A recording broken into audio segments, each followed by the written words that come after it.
just so you all know, this is it's a joint meeting for Community Board 3 between the Transportation Committee and SLA. My name is Vincent Cerrito. I'm the chair of the Transportation Committee.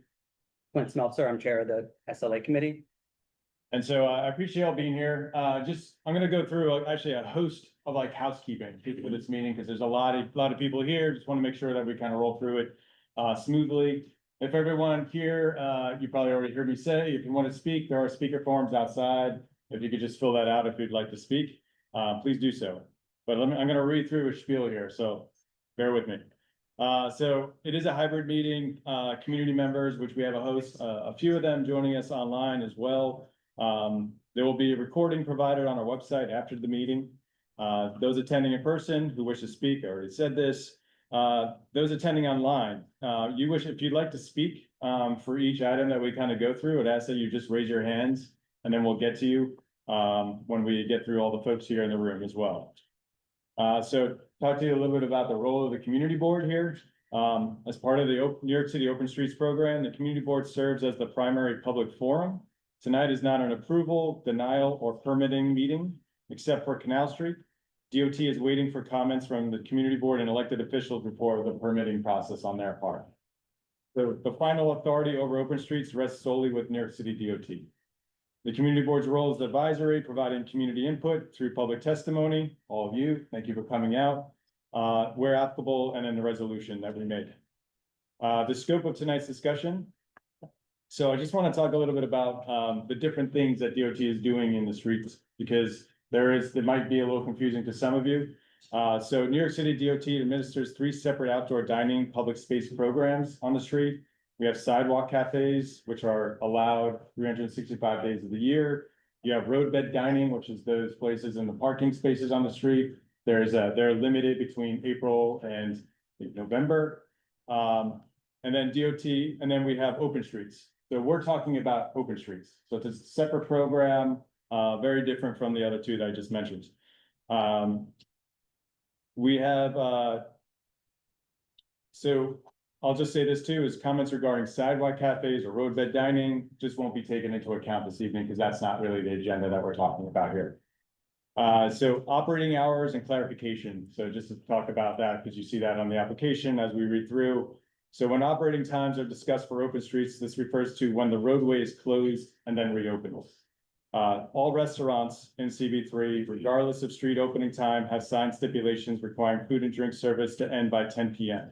So CB3 will include 10 p.m. stop operating time for businesses in our resolutions. So that's just a given in CB3 that restaurants stop serving at 10 p.m. Speaker guidelines.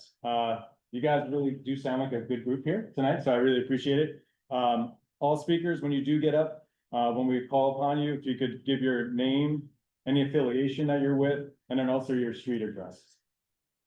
Speakers will have 1 minute to speak. That might sound short. It's actually pretty long. So just, plan your time accordingly. We've got a lot of folks that want to speak here in the room, especially also online, that you don't see all those names as well. Comments must be limited to the specific open street under discussion. Noting that some folks have come in here tonight, wanting to speak about a few open streets. They're just going to be speaking on the one application, one application of the open street. And then if you want to just say that for another one, you can mention it. But we're going to limit you to just speak on one open street. So just a little bit about the decorum. You must be recognized by the chair. That's either myself or Clint. This is for all of us, including us committee members too as well. So just to kind of keep us all on one page here, Clint and I get to say whoever gets to speak. Be respectful for your neighbors. A lot of folks in here, everybody wants to have their voices heard. Let them be heard. Allow speakers to finish without interruption. Differing viewpoints, always welcome. That's why we're here. Just respectful. Try to keep your crosstalk to a limit. Voices here. We're being video recorded. Be mindful of yourselves. No back and forth debate. We're here just to you're providing testimony. We're hearing you. There's no back and forth debate between these when you're speaking.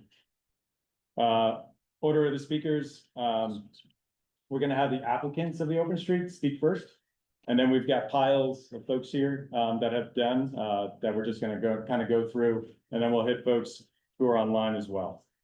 And then also for the applicants that are in the room, thank you for being here as well.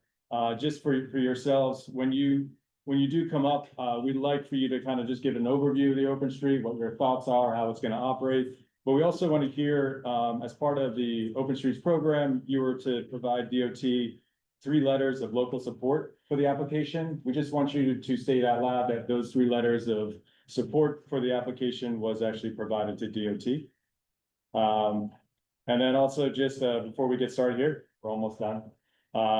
We're gonna start with, Open Street item number 2. If you guys were looking at, online, we're gonna hold Canal Street since there are so many folks that want to speak to Canal Street. We're gonna hold that to the last one to kind of go through, just to kind of give, the applicants for the other Open Streets, time if they'd like to leave beforehand. So with that. We can take a roll call. Yes. Gonna take a roll call here first. Vincent Sarita, Here. Nancy Kong, present, Tanya Bates, here, Lee Berman. Here. Ariana Chua, here, Sean Garcia, Here. Charlie Goldenson, Here. Michelle Cooper Smith, present, Judge Alia. Elena Perez, David Crane, Here. Neil Hernandez, here, Clint Spencer, Here. Stephen Ballinger, Here. Michael Lavaria, Present. Guillermo, sorry, I don't. It's okay. Thank you. Here. Megan Joy, here. Okay. Good.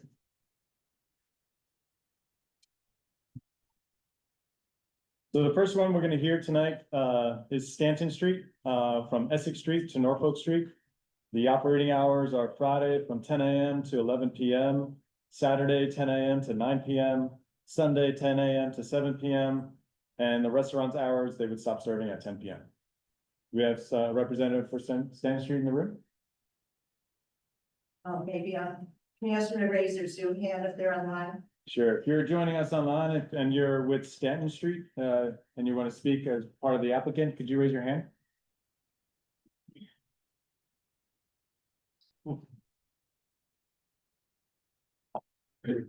Maybe back to them again. Maybe, sure. Everybody has confirmed that they will be here. Okay, we'll give them a little time then. Okay, so we're gonna move on. Suffolk Street from Bridlington Street to Delancey Street, Sunday 4 PM to 7:30 PM. Do we have an applicant? Hi, how are you? Great. So, You just want to use the microphone so that the people on the Zoom can hear you as well, please. speak. Well, but no, but just either way, just so that they can hear you. Yeah, some stories. Yeah, Yeah, you're fine. yeah, since, open culture, before Open Street.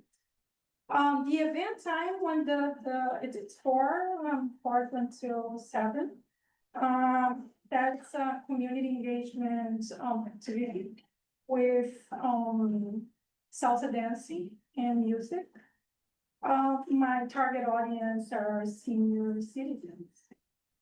And, what else? If 3 local support letters, did you provide those to DOT? I've been doing that, I think that's for new, partners. So, yeah, state will put a verification. Okay. But, I've been working with, I see Andrea, Virginia is here, I've been working with, the Clemente as a partner, I don't have the letters, but I have the support from many, community organizations. Yeah, so, good evening, everyone. This is Kyle from UT. So just one point of clarification. Returning sites and the office returning site do not have to provide letters of support. Applicants can use all the same documents from years ago and years past. So the letters of support that Bianca had provided would have been when she originally applied to the program, which it's been a number of years since you participated. in this. Exactly, yes. Okay, Susan. I was not aware of that from reading the regulations. Can we get copies of those old ones? I mean, I assume they're resubmitted, so can we get copies, please? Sure. Thank you. Great. Okay, thank you. Yeah. Just one more thing, some of these streets don't have any restaurants, so maybe they can, when they speak, they can let us know that it doesn't apply to them. Okay, that makes some sense.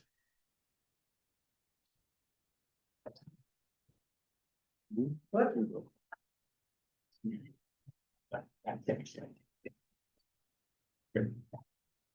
All right, the next one here, I don't think, there was no one on Zoom to speak, public to speak to this either, was there? I don't think there was no one in the room and no one on Zoom, okay. great. We're gonna keep moving forward here. St. Mark's Place from First Avenue to Avenue A. Their application has Friday, 4:30 PM to 10:30 PM, Saturday and Sunday, 11:30 AM to 10:30 PM. And do we have a representative from St. Mark's? Yeah, that's here, he's gonna get the mic for me. Great. The mics are muted, but if you talk about the owl, the voice. This is the owl. Which do you prefer? No, he said the mics The are mics are muted, you muted, can't. unfortunately. If you speak loud enough, I see that you're. Yeah. Are you, yeah, just so folks joining us online can hear you. Sorry, thank you. Thanks. Hello, good evening, everybody. I would just first like to say a lot of gratitude to people in this room, Kyle and Rakina as well. I've never been part of something that so involves so many people. And I've just learned a lot about how the city works, how small business works, community engagement. And it changes each year. So every year we have new challenges, but it's been an enjoyable process for us. Yeah, we are representing anywhere from 15 to 17 bars and restaurants on St. Mark's Place, from First to A. It is our 7th season in the program. And the theme of this year is being proactive instead of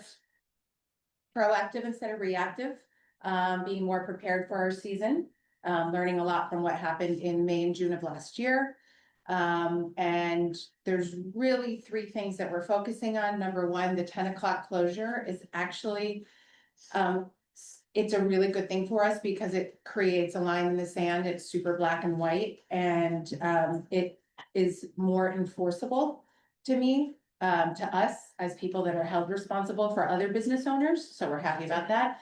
Number 1, number 2, our outreach in terms of being available for immediate real-time feedback with QR codes up and down the block, so that people can email and some guidance on how to, if you have an issue with a business, how to get a hold of that business, if you have an issue with the public, who to call, and just trying to handle those things, if not immediately on the spot, then within 24 hours, as opposed to them, building or festering and us hearing about them later. And then the last thing is an agreement with the participants. So we are, we are an entity, an incorporated entity, but now we have an agreement with the participants that specifically outlines not only the program guidelines, but what they have to do to be compliant and to be in the program. And we're basically giving ourselves the opportunity to monitor and enforce the guidelines and tell people that if they're not following the rules, they can't participate. So that's our plan for this year. Thank you. You're welcome. We do have some people to speak. Okay, and so we do have a few folks that are gonna speak to it. For folks joining us online, if you could put your hand up if you'd like to speak to the St. Mark's from First Avenue to Avenue A. And Quincy is gonna call the folks in the room. Okay, first we have Sarah Fram. You're the Yeah, Sarah, sorry. Technology at its best. Stand here somewhere near the middle. It'll be fine. No, the mics Yeah. are muted. Sarah, mics aren't gonna lie. It's all the. It's an owl. Yes. Sorry. Yeah. Hi, my name is Sarah Fram. I live on 215 Avenue B and I'm here supporting Open Streets on St. Mark's. Having the open streets for the past couple of years has allowed the block to create a space where friends and neighbors can connect and create a community feel. Having a space over the past couple of years has been really important to me while my husband was battling cancer. It allowed us to see our friends and family in a safe space while he was undergoing treatment. My husband didn't make it, But I would like to have this tradition to continue to allow others to feel like they can have a life and be part of the outside world. St. Mark's is a lively street and I think the open streets makes it more of a community feel, like there was music and bands, and as someone who was just stuck inside, it was a really hard time for him. So it was really nice to be there and, experience life.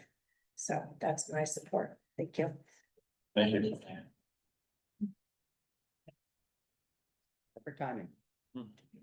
Okay, the next is Michael Christopher Chisari. Yeah, I'll keep mine short and sweet. I live right on St. Mark's, like I'm 107. We need to get closer to that, so that's mentioned. I'm right on St. Mark's at 107, like right dead center, so it's like, that's my whole life. Open streets are great. I really like just being able to, like, as a resident, just walk out in the street, like, we're up to me, kind of never stop. But yeah, I just wanted to support it. I think it's been a great experience. Great. Thanks. Next, we have Lucas Mazzetti. Hello, everyone. Lucas Mazzetti. I live 197 East 4th Street, 4 blocks from St. Mark's. I've been here for about 6 years in the neighborhood. It's something I really look forward to every summer. The community, like everyone else has mentioned, is just really wonderful. So many people I've met, so many relationships I've made over the years. It makes me not want to leave the neighborhood on the weekends, which is also great. I feel like they're just keeping a lot in the local economy, supporting all these local restaurants. And this is money that also comes straight back into the local neighborhood because these bartenders make this cash tips. You're just going to spend it locally. I really only good things to say to me. But yeah, thank you guys. Thank you. Okay, and we had one other person, Harrison Cole, who had actually signed up for several. I think Orchard maybe was the primary one. Harrison. Okay, Yeah, I can speak now or later, whatever. I mean, it's up to you. I think you had circled Orchard as your prime, but you listed St. Mark's as well, so. Hi as well. Hi, my name is Harrison Cole. I live on 221 Avenue A between 14 and 13 near St. Mark's. I think it's incredibly lovely. I think it's great when people have a chance to be outside, connect with other people and not have this space exclusively operated for cars.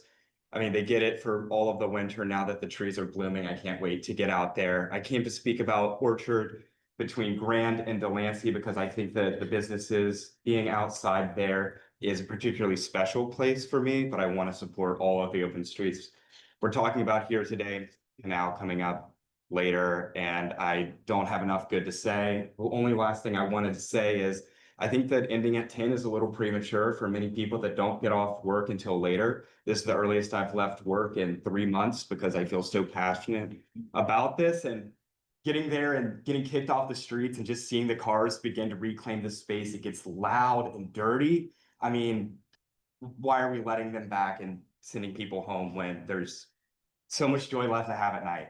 Thank you.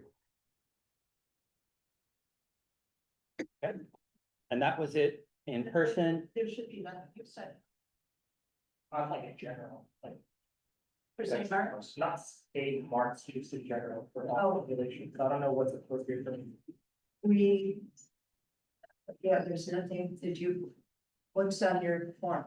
I just said that there are some things that the council member would like the board to consider for all open street applications. And the one that I would like to specify is avenue. Avenue. Okay, Got it. We'll now, mark that down. the big change. Yeah. All right, for folks that are joining us online, I don't see any hands up. If you'd like to speak to St. Mark's, if you put your hands up, we're gonna move on to the next item. Okay. Okay, now seeing that there's no hands up, we're gonna move on to Pell Street, from Mott Street to Bowery. Operating hours are Saturday and Sunday, 8 AM to 8 PM. We have a representative for the applicant joining us online or in the room. If the applicant's joining online, if you just put your hand up. We got a hand. Hi, Leon, gonna allow you to speak. Please go. Hi, everyone. Do you hear me? Oh, You can hold 1 minute. hold on just 1 second. We have you coming out of the wrong speaker. No, it's me. Owls. Which, Speak. Hello? Hello, do you hear me? Hello? okay.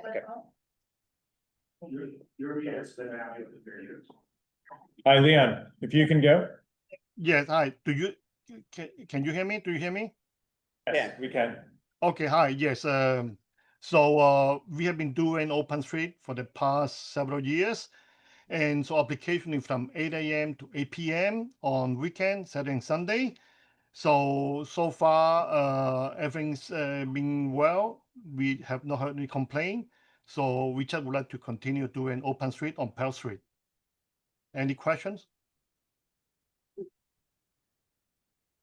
I think we are good. Leon, I don't see anybody else with a hand up, and we have no speaker forms for tonight here in person. So, thank you for attending. Appreciate it. Okay, thank you. Okay, the next one we're gonna go to is Orchard Street from Grand Street to Delancey Street. Operating hours are Monday through Friday, 4 PM to 10 PM, Saturday and Sunday, 12 PM to 10 PM. And I think we have one speaker. Yeah, with, Brad Rice? Oh, yeah, sorry, there was another name. Nina. Yeah. Hi, everybody. My name is Nina Moshavo. I'm here from Lauriside Partnership, excuse me. We have been operating a version of this open street now from the onset of the program. The Orchard Room, open street has grown in popularity the past 2 years with our bid making a significant investment in the program. From having on-site, security and operations, as well as also investing in our economic development, associate, great you guys. He's your points person, and a lot of you may already know him from working with him in the business community. And we continue to really enjoy what this program has done for our small businesses. It has allowed them to bond amongst each other and also brought such commerce and community to the street, especially to Orchard Street and what we lovingly call the Orchard Tea, because it is such a special and historic place in the community. As well as for our communications, because these are our regular stakeholders, I think it's our communication channels are always open, and we're speaking to people not just in the open street season, but throughout the 12 months of the year. Right, and building off of that, there's a historic nature now to the open street as it's existed, through its onset, but we're evolving and make changes that are best for safety and for commerce. So that reflects our current hours, which differ from the hours that we had at the onset of last year. And that is all a reflection of how we work with merchants, how we work with PD, and how we work with DOT to make things safe and, yes, economically viable for all merchants on the open street. We look forward to continued success and continuing to learn on an ever evolving street. Thank you. Thanks. I just speak on Orchard. I signed up for Canal and Orchard, right? Philadelphia. We're just gonna have you, we have so many applicants, we have you speak to just one here tonight. Can I speak to Orchard? Of Sure. course. What was your name? Michael Glennon. Hi, I'm Michael Glennon. I've been here 10 years on the Lower East Side at 21 Ludlow, June Hester and Canal. Like some of the other people here, I'm in support of open streets all over the city. I particularly love Orchard Street and Canal Street because that's what the Lower East Side is all about. It is a vibrant place. It's young people, it's restaurants, hanging out. I think it's great that it's done in 10. People gotta work and all that kind of stuff. So I'm really in favor of all that. But yeah, Orchard Street, Canal Street, let's go. Thank you. Thanks. Okay, and if I don't see. That's what I don't see anybody with their hand up online, so we're gonna move on to Avenue B from East 7th Street to East 10th Street. This is on Orchard. And your name is? Yeah.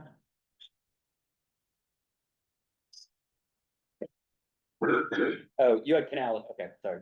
So, yeah, you're, It applies to both, I have to say, okay, trying to go up there. probably just a little closer to, so the mic will pick you up.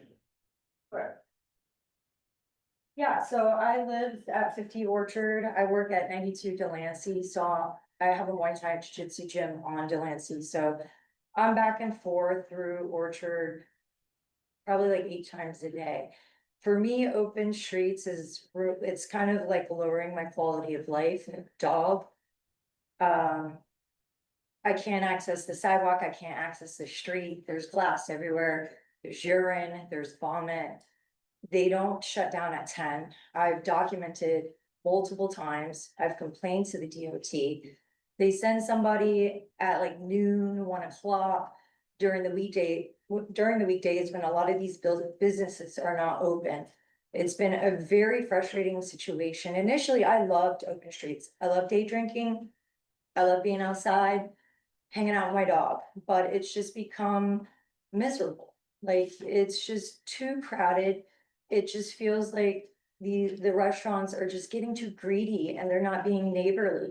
It's clean up after your businesses, control your patrons, make them sit in their seats, don't have them smoking at the tables. You know, like I have a school full of families and children that walk through these streets and everybody's frustrated. I'm against it, but I wouldn't be totally against it if there was some accountability. I don't feel like the DOT is doing their part to hold these businesses accountable. I think we need to start fining people. I mean, it would be a shame to completely end it, but as of right now, I'm so sick of it. I just want it gone. Right? And it started out as something that I really enjoyed and it's become absolutely miserable. So I think if there could be some accountability, fines, not a slap on the wrist. Make these fines for these businesses $2,000 for the All right, first thank- infraction. We just wanna 10,000. keep going. Appreciate you. Yeah, no Thank you worries. so much. Okay, so we are gonna again move back on to Avenue B from East 7th Street to East 10th Street. Operating hours are Monday through Sunday, 8 AM to 8 PM. And do we have a representative of the applicant? I'm here. I'm Laura Sewell. Yeah, we got it. The owl's got it.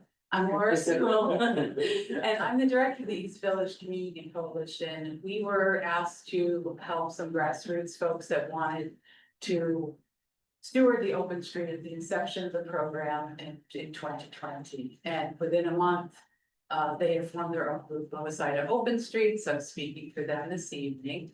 I just wanted to remind you, we're now 4th to 13. So 7 to 10 was the previous iteration, and the community board approved 4th to 13th in July 2025. And that's what the street improvement plan is planned for. So this year, that is what's on our application and our contract. It should be 4th to 13th. Just wanted to clarify that. Yeah. So. It's not where we have to. Oh, yeah, sorry. Sorry. Yeah, no, you still have it in your hand. but- So, the, item that Laura is referring to is that the open street with the barriers putting up on a daily basis is only between 7th and Street. We, as we presented last summer, are proposing a comprehensive redesign of the Avenue B corridor between 4th Street and 13th Street. A series of pedestrian and cycling improvements that we've already presented to the board. So that will be moving forward the formal designation of what the open street footprint is. The most important thing to note, though, is that it will not include metal barriers being set up on a daily basis. We're just, redesigning the streets within our toolkit of things that we do within the context of SIPs, which will be much safer and more enjoyable for pedestrians and cyclists. But we will not be putting up barriers on a daily basis, as we've been doing for 7 years straight, for 65 days. So the open street designation will fall to those blocks, and we'll work with Laura and the partner group to activate those spaces with the different types of amenities and so on, but no barriers. That makes sense. And I just want to add that there are restaurants on parts of that stretch that operate open restaurants, but they are operating open restaurants as independent businesses.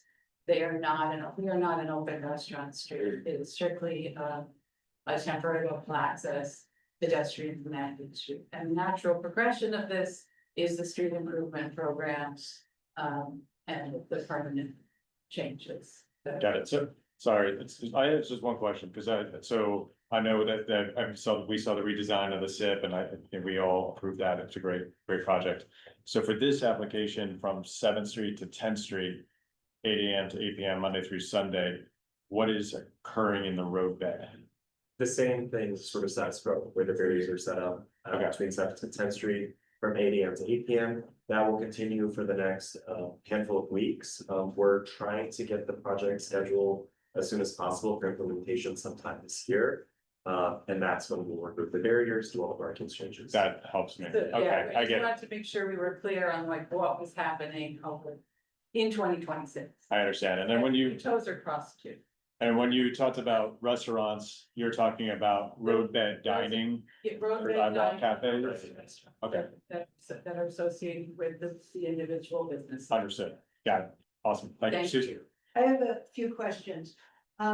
If you have an open street, but it's to keep this, to have no cars, that sort of thing, and a restaurant wants to put tables and chairs there, are they allowed to? Not on the limited local access type. Okay. And if the construction doesn't start this summer, I'm not understanding why the limitation on the streets, when there is no construction. We are, as per the agreement we made with the community board in July, allowed to do programming. No, that's not what I'm asking. Okay. What I'm asking is why can't 10th through 13th be used if there's no? They can. Oh, so They it's, can. We agreed to that in July. no, it's not to 10th Street, isn't it? It's to 13th. It's 4 to 13.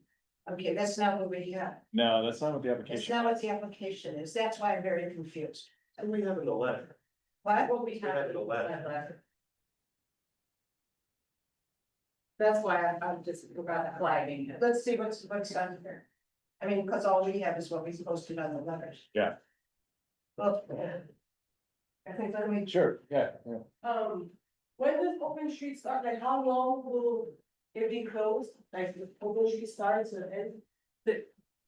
There's no actual closure. No, it is to 13th Street. Sorry, let's just get this squared away first, can y'all, then I'll ask you Yeah, a it does question. say 13th. I don't know why why we're saying It's that. 4th It to is 13, 13th. it's been 7th to 10th for 3 years, if I understand. So now it is, so the letter is 13th, so it's clear. It's, But is it 4th fourth Street to to 13th? 4th to Okay. 13th. so that takes away all my questions. Right, Okay. so Now it's gonna start from 4th Street. It always has. Okay, the plan that was presented in July.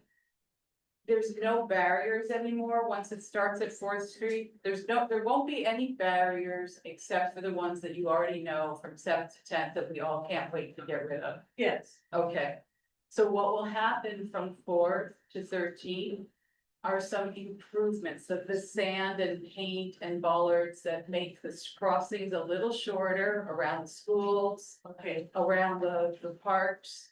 And, the schools down on 5th Street and also the schools up on 12th. So that's all it is. It's not, shut to traffic.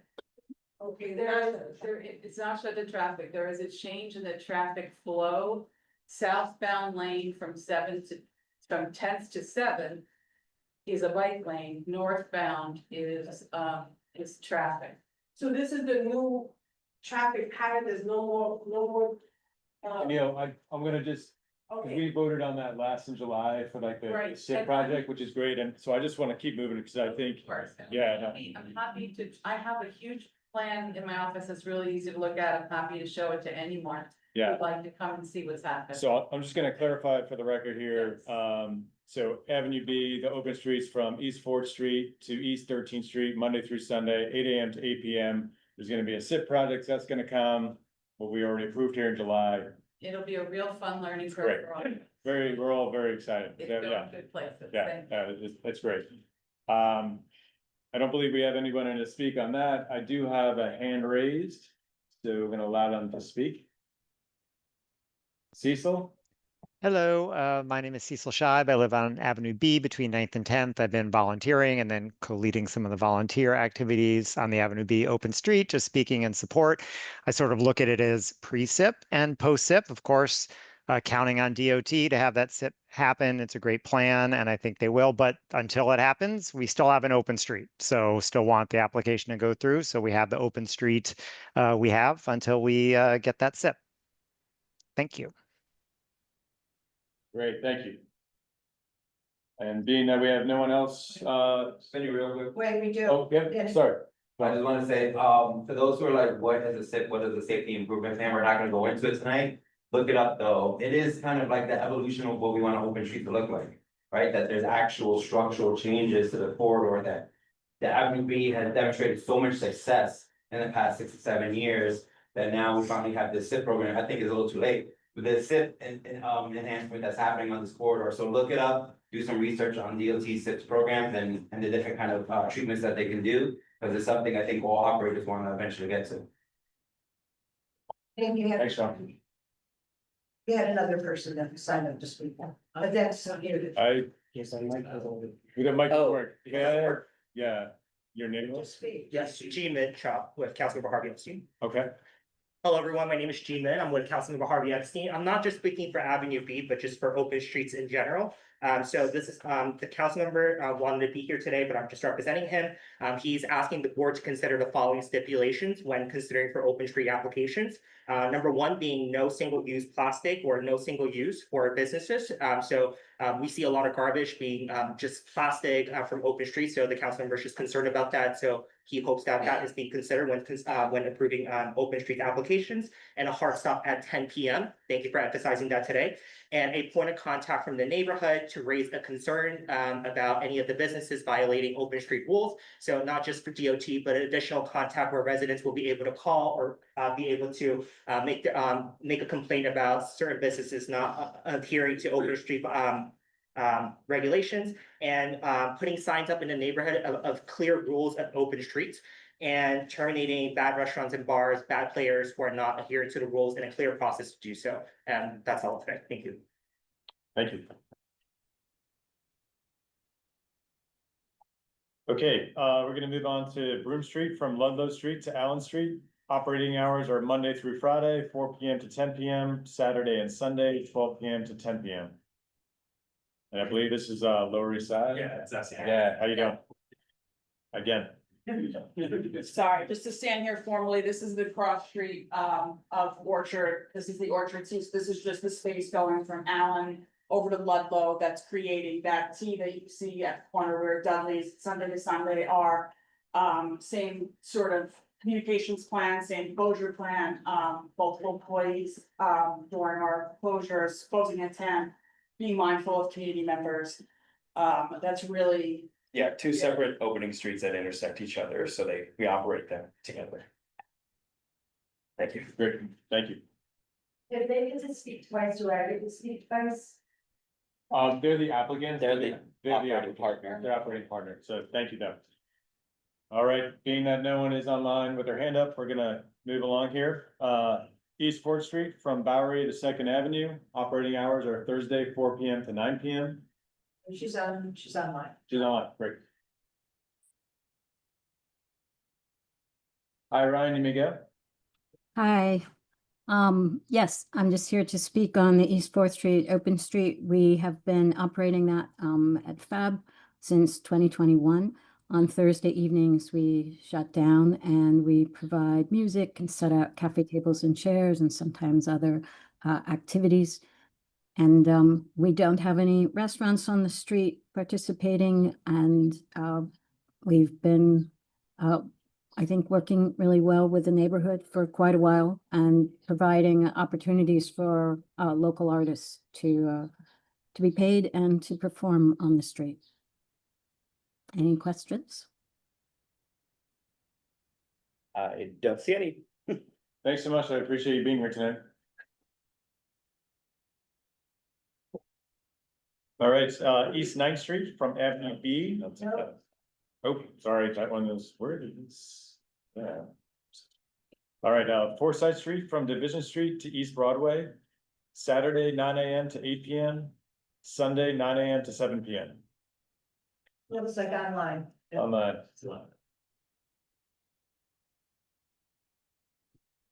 Hi, Leon. Hi, so we are from the Chinatown BID. So we are applying again for Forsyth Open Street again. We have been doing it for the longest time. First with Weekend Walk, now Open Street. So if there's any question. Being that there's none, we're gonna keep moving. I appreciate you, Leon, being on here tonight.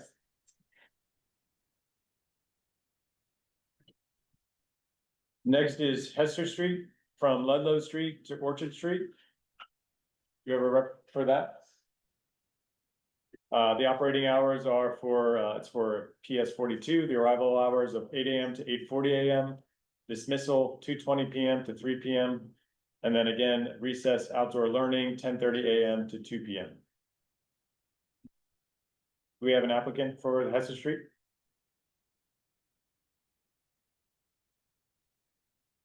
I don't see anyone. All right, see if we can come back. All right, the next one here is Jefferson Street from East Broadway to Henry Street. Operating hours are Thursday, 12 PM to 8 PM, Friday, 12 PM to 10 PM, Saturday, 10 AM to 10 PM, Sunday, 10 AM to 8 PM. We have a representative for Jefferson Street. If you're joining us online, if you put your hand up.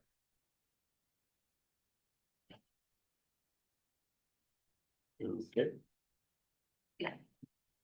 All right, just gonna go back up to the top here. We talked about, Stanton Street, Stanton Street from Essex Street to Norfolk Street. Do we have a representative for that open street attending tonight? Lizette? I'm gonna let you speak. Hi, Lizette. Hello. Hi, I live on 210 Stanton. Hi, Lizette. Actually, which, are you the That's- applicant? I am the director of Children's Magical Garden. We partner with More Gardens to do the application for open streets. Yeah, it's not the applicant. You're not, okay. She's saying she. She is that, But part of the you're saying there's, Well, she's from the community garden and they work. but they're not the applicants. Got it, okay. De facto partners. Got it. Listen, I'll just, we'll note that for the record that you aren't actually the applicant, but if you can tell us how that operates. So we operate alongside with More Gardens to open the street for the community. We set out our chairs and our tables most of the time, and the other times we either partner with other local artists to provide free classes to based on what we do in the garden, which is all children-based programming, but it's more open for everyone. And so last year we did screen printing, we did a lot of textile reuse, and we are expanding it to Friday this year, I believe. This is our 3rd year. We are trying to expand our programming to include more of the school children from PS20 in our programming. And yeah, we have a lot of music and a good space, I think, to have a lot of community just join in and have fun on the street. Great. Thanks, Lisette. I appreciate you joining.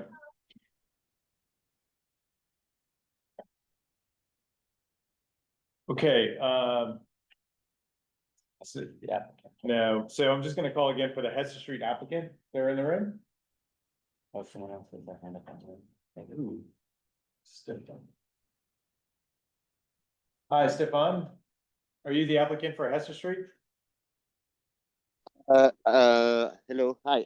No, I'm not. I was For the one on Jefferson just before, but I didn't have a time to push the button. Got it. If you just give us one more minute, I just want to Yeah, make yeah. sure. Yeah. All right. Thank you.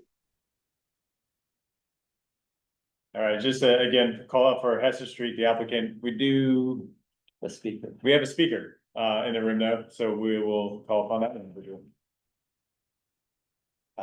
Yeah, it was Ramira. Hi, I'm a parent, my kid goes to BS 42. I love the open street there, it makes the whole dropping off kids much safer. Actually, the other two streets around the school are not open streets and cars are often parking on the sidewalk, so at least we have one block where the kids are not like in danger of cars running over them. So yeah, hope we can keep that going and have as many as possible. Thank you. Great, thanks. And just a question for DOT, specifically for Hester. I had a question. Yeah, is this a new application or a change in operating No, hours? It's been around for a few years. This one has been, okay. And they might have even had a place here before the pandemic and over. I don't know, but I want to say that I took a lot of time following up with every applicant. And I got every one of them to confirm because, you know, they're part of the community and they should be here. So I'm kind of disappointed after this, every one of those people confirmed that they didn't come. I have a question, and maybe you can answer this for DOT, just to clarify the usage. So for drop off and pickup, the street is actually closed. It is not for parents to drop off in their cars and drop the kids off. It is completely closed to traffic, including parents dropping off kids, right? Right. The only time an accommodation would be made if there was a student who required like being let off of a bus or something, but not for. Okay. Yeah, I just wanted to make sure that it was actually a closed street and it wasn't being used for drop off and pickup for cars, but it was fully closed.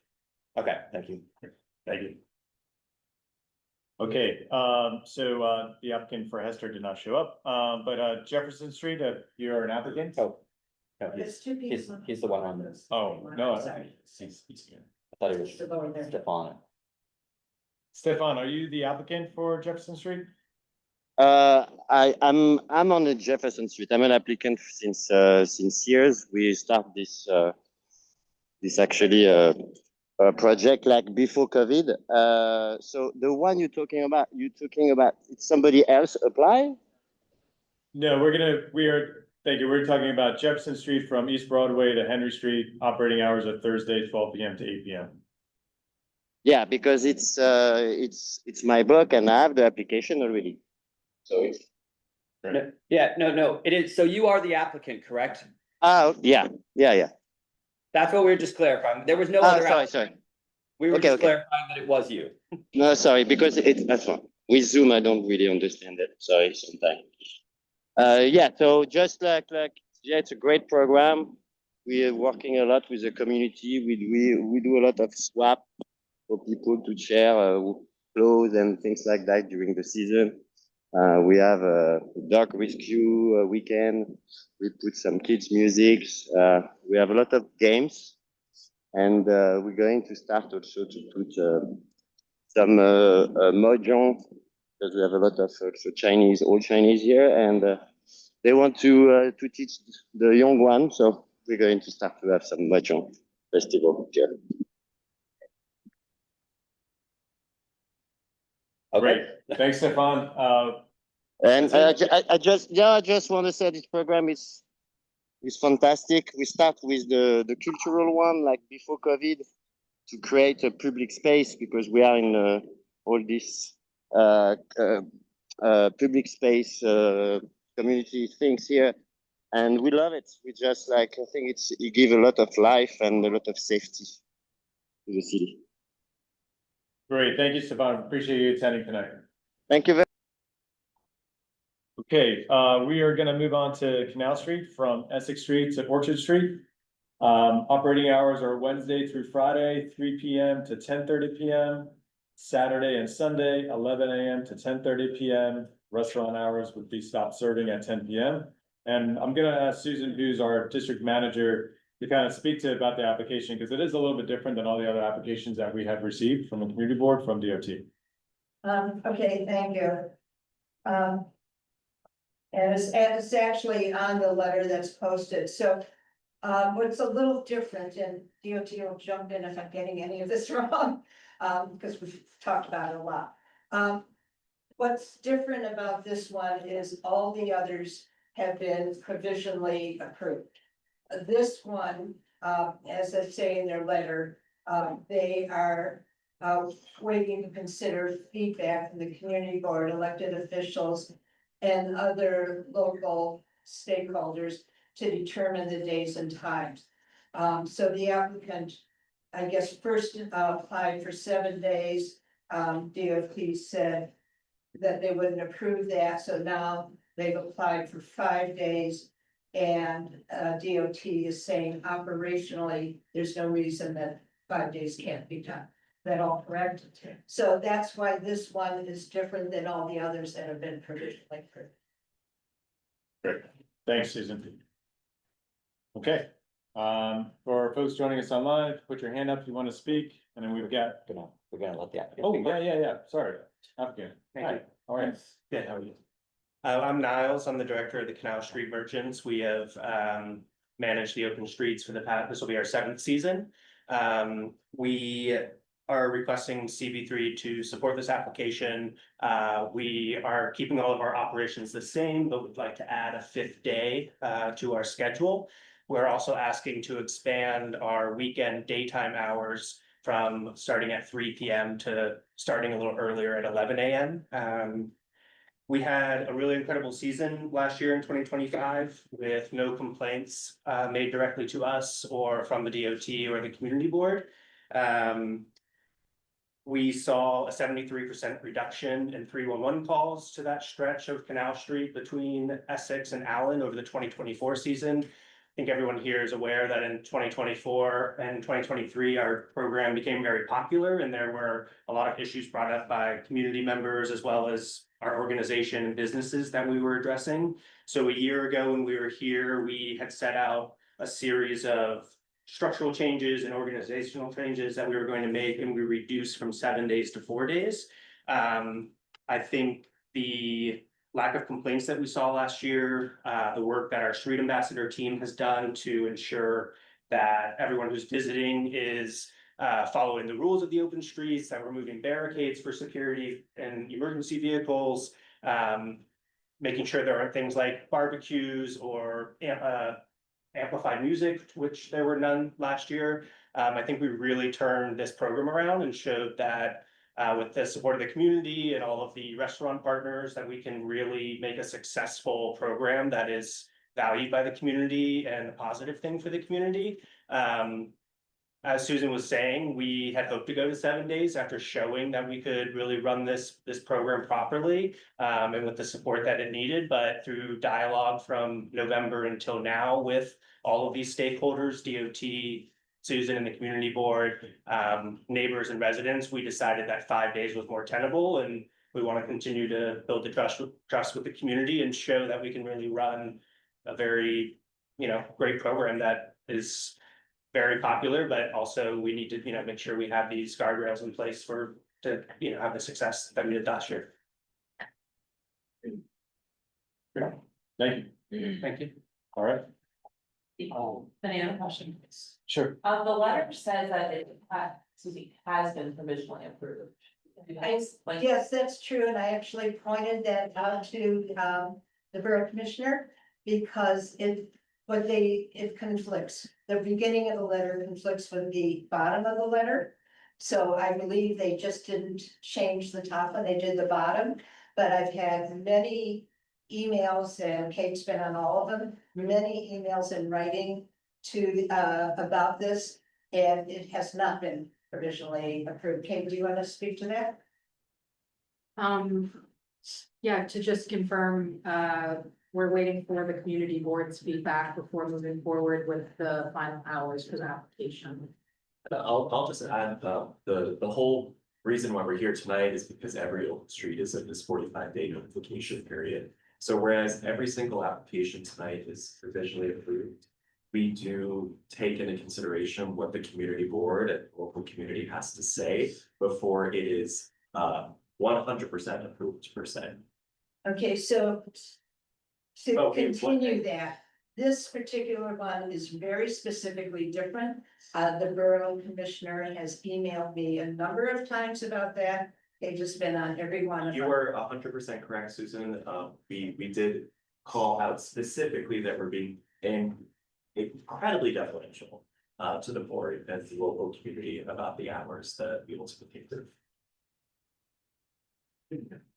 So I think the letter, I agree with you, it's very conflicting, and I actually pointed that out to them. So does that mean that there's a chance that like there's no open street? No, that's not, there's just about the days and hours, it's not about whether they have it or Okay. not whether they have it. So it can be provisionally approved on spec, and then you're gonna listen to us for the specifics. Is that the idea? That's right. Okay, thank you.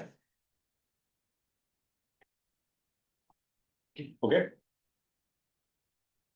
Okay, we're gonna start with the people in person in the room. We have, it's Miranda Castell. Oh, I'd like to ask what benefits the open streets are providing for the residents. I don't see any benefits from it, frankly. People who come to this area mainly come from outside. The local people are often under the pay line, actually, what these recognition, and can't afford to go to the spas. It's a real I don't think we can hear it down here. No. Anyway, that's enough, but I'm just saying, what does the open streets provide for the residents and the neighbours? We live on the street itself and have continual noise, smoking, drinking, and people carouse on the street after their hours, which we've run 311 many times in the case. I don't know why I see complaints. That's all I have to say. Great, thank you. And I'm just gonna ask the next speakers if, would you mind switching seats? And we're gonna just ask it out, if anyone's speaking, just to kind of come up here so everybody online can hear us speaking here with the owl. okay, next we have Mia Caretti Lako. Mia, okay, perfect.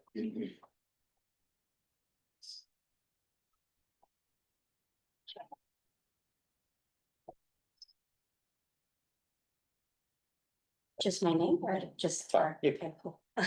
I am in support of open streets. I live on 35 Essex. My apartment faces a brick wall, so it is nice to be out of doors. That's it. Thank you. Doing anything for coming up. Okay, next we have Ron Ryer. Call a few so that goes rapidly. Can we what? You call a few people so that we can get them. Okay, so next is David Velasco. After you. So, You're called Ron Ryan? yes, I'm a resident on Canal Street. It's fairly clear that the Open Streets program, both in theory and practice, is commendable. However, as with all programs, it's capable of abuse. It's a question of how it's run. And I can only say that Canal Street has been turned from an ordinary thoroughfare into a carnival melee. And there's little control over the amount of people circulating, what they consume, how they consume it, and the hours in which they consume it. The system is running out of control in this particular area. And anyone who lives here, and I'm not the sole representative, will know that this is a situation which has to be monitored and it should not be extended. thank you. Thank you. Okay, next we have David Velasco. Hi, everybody. I'm David Velasco. I live at 568 Grand Street. I'm speaking in support of the Open Streets program on Canal Street. For me, it's a special place. It's a thoroughfare that I do pass by intentionally on a daily basis, just to be able to feel something during the summer. The vibe there is one of a kind in the city. I will mention that I would like it to actually be extended to 7 days a week. I know it's not under consideration now, but it is something that I'm fully in support for. However, I do have one consideration. In the future, the businesses that do have 20 to 40 tables out on the roadbed do consider having some of them available free of charge to the public. That's it. Thanks. Free of charge to the public, some of the. So they actually are. Well, they're supposed to. Yeah, right now, and correct me if I'm wrong, right now, until the concession program goes into effect, anyone that puts tables and chairs out there must allow the public to also use them without buying food. I would just say it is also part of the concession agreement too, when the rules that DOT Okay. adopted. That allows for a certain percentage of the street to be used for concession seating, but the provision of public seating is a requirement. So you can do that. Thank you. Thank you. Next, we have Connor Allerton. And after Connor, we're gonna have Rachel Wilkerson. Yep, go ahead, Connor, please. Hi, good evening, members of CB3. I'm here on behalf of the Office of Councilmember Christopher Marte regarding the Canal Open Street between Essex and Orchard. Our office supports maintaining last year's 4-day per week schedule, which we believe struck the right balance between supporting local businesses and addressing quality of life concerns. Last year's schedule allowed the open street to operate during the busiest days of the week while reducing its overall footprint and frequency for the surrounding community. From what we heard, that compromise worked. I also want to note that this year, our office and other electeds have continued to receive a significant number of complaints from residents along Canal Street. In response, Assemblymember Grace Lee and our office sent a letter last month to DOT encouraging the continuation of the 4-day schedule from Thursday through Sunday. We believe it represents a reasonable middle ground that supports businesses while remaining responsive to neighborhood concerns. The letter was distributed to the members of the board. And thank you for your time and consideration. We look forward to continuing to work with the board to make the Open Streets program as successful as possible. Thanks. And then we have Rachel Wilkerson. Hi, my name is Rachel Wilkerson. I live a block from Essex and Canal, and I'm here to express my full support for all open streets this year. Because there's no way to call 311 and report things are working, you probably only heard complaints last year, but I rely on outdoor dining because I'm immunocompromised, so my partner and I dined outdoors on Canal Street a lot that summer. In doing so, I witnessed how seriously all the restaurants took the community's feedback. I personally witnessed Lviv staffers telling smokers to move away from open windows, moving people to keep the sidewalks clear. At Little Canal, the servers tell you not to smoke the second they seat you, and there are placards all over the tables at all the different businesses. I saw the staff go above and beyond to keep their patrons under control, and people who weren't their patrons, but who were being loud and playing music in the open streets. I also want to share that the restaurants worked really hard to clear the streets by 10 p.m., even when it was bad for business. To meet this deadline, servers often turned people away as early as 7:30 because they weren't confident that they could clear a table, seat them, serve them, and get them a check quickly enough to still be able to break down the tables before 10 p.m. I was personally turned away at 7:30, and I even watched Charlie XCX get turned away at Servos because she was trying to get an outdoor table on at 8 p.m. on Friday. Thanks. So really kind of ended up. Next, we have Sam Zimmerman.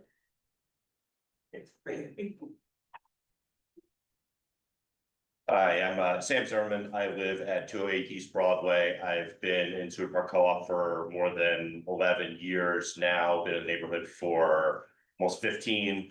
I'm here to support the Canal Open Street. It has been one of the bright spots in the neighborhood since COVID. I was here during COVID. I was here when Servo shut down. And this is something really positive that came out of it. It's something I still look forward to every day, a place where people who live in the neighborhood get together, along with people who don't, who come to visit our neighborhood, to patronize it, who keep our stores in business at a time when Lower Manhattan is filled with vacant storefronts. I think it's a wonderful thing for the neighborhood. I really commend the operators for how they've improved year over year and really taken the feedback they've gotten from the community and from the community board seriously. I think last year went great. And when we were here last year, this is how many years in a row I've testified, the discussion was like, let's do 4 days. Let's not expand it and see how it goes. And if it's good next year, it could be more. Well, it wasn't, and now it's next year. Now we're looking for just 1 more day. So 5 days this year, 7 moving. Thanks. Next, we have Ann Wenninger. And after that will be Amanda Gruss. My name is Ann Woniger and I live above Ladeve and Clandestino. I am a member of Neighbors on Canal. Good question. What does open streets on Canal do for the residents? I beg the DOT to keep the open streets 4 nights a week on Canal Street instead of 5 or more. The reduction last year from 7 days to 4 made a world of difference for the neighborhood because our open streets is not about the community. I don't understand how the DOT and the community board favor about 10 bars and restaurants over a multitude of restaurants. Residents, these bars and restaurants are raking in the bucks to the detriment of the residents' quality of life. The whole neighborhood changes when open street starts each afternoon from a quiet, low-key, wonderful neighborhood to a loud and often raucous situation. Ladeve in particular does not close on time. I can see from my windows where they allow people to keep drinking and they slowly clear around the drinkers, but they don't close on time. When open streets happens, the noise below our building is so loud. We are on a triangle. Every single noise we've heard. It's crazy loud. Thank you. You can finish it. Yeah, go. Can I finish? Just your last sentence, you were in the mid sentence. So the noise is so loud that you can't sleep without air. You can't sleep without an air conditioner, or some kind of purifier. And by the way, anybody who lives over in the co-ops is not. It's like being in the suburbs compared to living in a war zone. Thank you. Just Appreciate it. Yes. We're gonna keep going, folks. Yeah. And after that will be Emma Colbert. Okay, so I think we're looking for something that's fair, that's reasonable, and that's in balance. And I think that's what's fair to the neighbors. I live on 45 Canal. I'm right between Dimes and Servos. And I don't think we're asking too much. Going down to the 4 days was a real gift. I think everyone had felt such relief. I mean, I was coming home with my kids from school. Just imagine 7 days a week, the school, it's just full of people. You can't even you have to make your way through the crowd just to get into your door. 7 days a week, that's insane. It was insanity. So yes, the 4 days was a big improvement and I do appreciate that. And I don't think we should add another day. I think we need balance and I think it's gonna be better for the neighborhood if it's more balanced. If it just turns into pure mayhem, it's not gonna be good for the businesses. It's gonna be too much. I think you wanna make the residents happy so that the neighborhood stays cool, stays stays cool, stays hip, stays, interesting. Otherwise, it's gonna be complete mayhem. Also, for the cars, that's something I wanna mention is All right, thanks. We're gonna keep going. We gotta get at it. We have to be done with this item in 30 minutes, folks. After Emma, we have Sean Colbert. Hi, my name is Emma Colbert, and I'm the president of a longstanding block association called Space, which is part of Canal Open Street is located on. I also live directly on Canal Street on this open street. I'm here to oppose the expansion of hours. 4-day per week permit, which ran in 2025, is still a massive forced concession made by the people who are actually living here. As the season gears up, my anxiety is palpable. I have a child with a neurological condition who is seriously negatively affected by the cacophonous environment. He's now extremely averse to leaving our home and knows it will be overwhelming outside. We did not move into this neighborhood. This neighborhood blew up around us in a very short period of time, and the city let the Hospitality Alliance roll right over us. Outdoor dining is available 365 days a year. So expanding this hours does not help people who are immune compromised. It's already an option for outdoor dining. Further input as to what should or should not happen on the street should be limited to those who live immediately on the block, not people who live, as Ann said, down the street in a gated. Thank you. And also keeping the backing that I gave 6 years ago in good Thanks. faith should not be in perpetuity, and that needs to change. Thank you. And then Sean. Yeah, so I own 148 Canal Street, and as such, I pay the property taxes. Come on, at 48 Canal Street, for 20 years. None of you have paid property taxes on the street. Acres, matter of public record, right? So that's observation number one. You don't pay in, you take money out. At some point, we'll talk about how you guys pay us back for the streets we pay for. Second one, to my neighbor who gets home at 10 o'clock at night. I go to work at 6 in the morning. I walk my dog at 5:30, and it is vile out there. Absolutely vile. You folks don't get up and you don't go there. 3 legal points, so I don't get the buzzer going off. Number one, 29-day rule versus 55, it's in the courts, it's gonna come back. Or number 2, never smoke, never will. If I end up with anything, because my apartment's full of smoke, I know where to start my fucking argument. Sorry. Number 3, when it comes to the open container law, you guys have given it up. So I have 2 teenage sons that walk through that crap every day, and you guys are putting money in the pockets to people not paying taxes that are making me sick. So those would be the legal arguments that I will come back with to this group. I made it. Perfect timing. All right. That was it. That was it. All right. In person. In person. So we are gonna jump to those folks online. I'm gonna call upon you, and if you could just speak, you have 1 minute to speak. Levin? Hi, I'm vehemently opposed to this expansion. I've lived on this block for 25 years. I'm very much a part of the community. I'm in support of, and I've supported Dimes and Dimes Deli and all of that. They're fine. They're great neighbors to have. The noise is out of control. The violence has increased. Yesterday, one of the homeless women literally shoved me against the wall as I walked out the door just because I looked right to cross the street. The madness starts the minute the weather improves and everyone comes out to play. I've called 311 multiple times, and all the person said to me is, "What is the music? Have you Shazammed it?" Nobody said anything about actually getting the music to stop. It's the people, it's also the bottle collecting, the bottle picking, all these things, all this noise happens after the bars have supposedly closed. The noise is endless. It goes on to 3, 4 in the morning. And the final thing I have to say is, Thanks, Levin. We gotta keep moving. Thank you. Bonnie? Hi, my name is Bonnie Gurry. I live just across the street, right near this area. I'd like to strongly support the expansion of the Open Streets program. I go there with my family, including my young son. It is so nice to be able to sit outside. The restaurants bring community, they bring culture, and they also just really add to the neighborhood. I don't think parking and quiet is a great addition. I'm very excited to see more open streets and safer places for families to gather and meet with friends and nearby neighbors. Thank you for the opportunity to chime in. Thank you. Tyler? Tyler, please go ahead. Yep, thank you. Tyler Newborn, Lower East Side resident for the last 9 years. I wanted to state my support.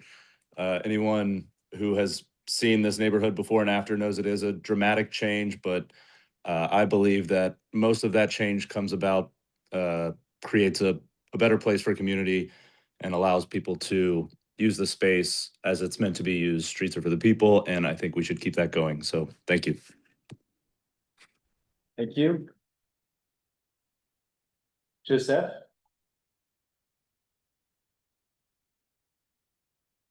Joseph? Hi, can you hear me? Yes. Hi, I want to also speak in support of the open street. I also have a young family I take there.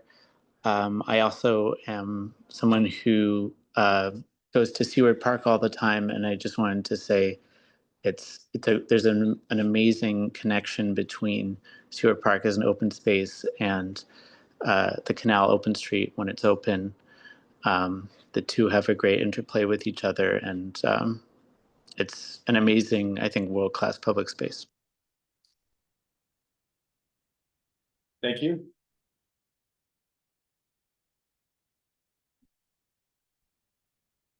Michael? Hello. Yes, Can you hear me? go ahead. I'd like to speak in very strong support of open streets, as well as expansion. As a former business owner in the Lower East Side, I understand how difficult it is for businesses to turn a profit, and I'm very supportive of anything they can do to stay in business. I also think it creates a sense of community in the Lower East Side that is next to none, and is some of the beauty that the Lower East Side has grown to be loved by many people. So I'm very strong support. Thank you, Michael. Kate? Hi, can you hear me? Yes. Fabulous, thank you. So I live on Ludlow Street and I've been in the neighbourhood for about 2 years. Similar to an earlier speaker, my apartment also faces a brick wall and I have very minimal natural light. So having access to the outdoor space and vibrant streets is really meaningful for me. I'm a very active supporter of open streets, plus the expansion of the Canal Street. So on a personal level, as someone who loves being outside, the program's made a real difference in my day-to-day life.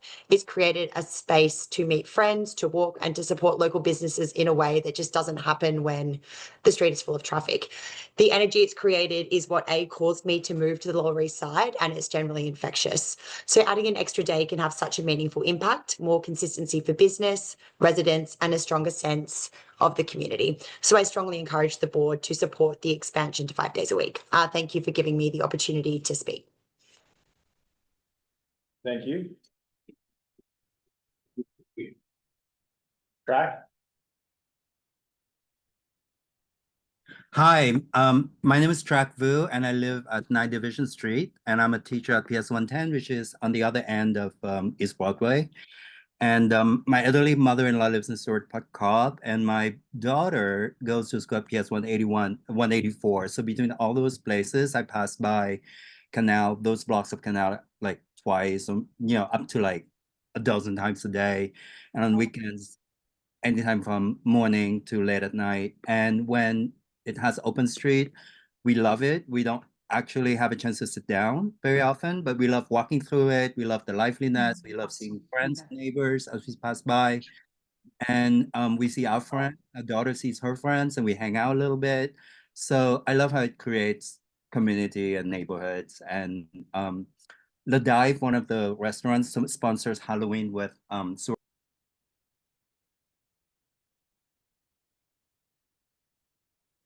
Sorry, that happened to me.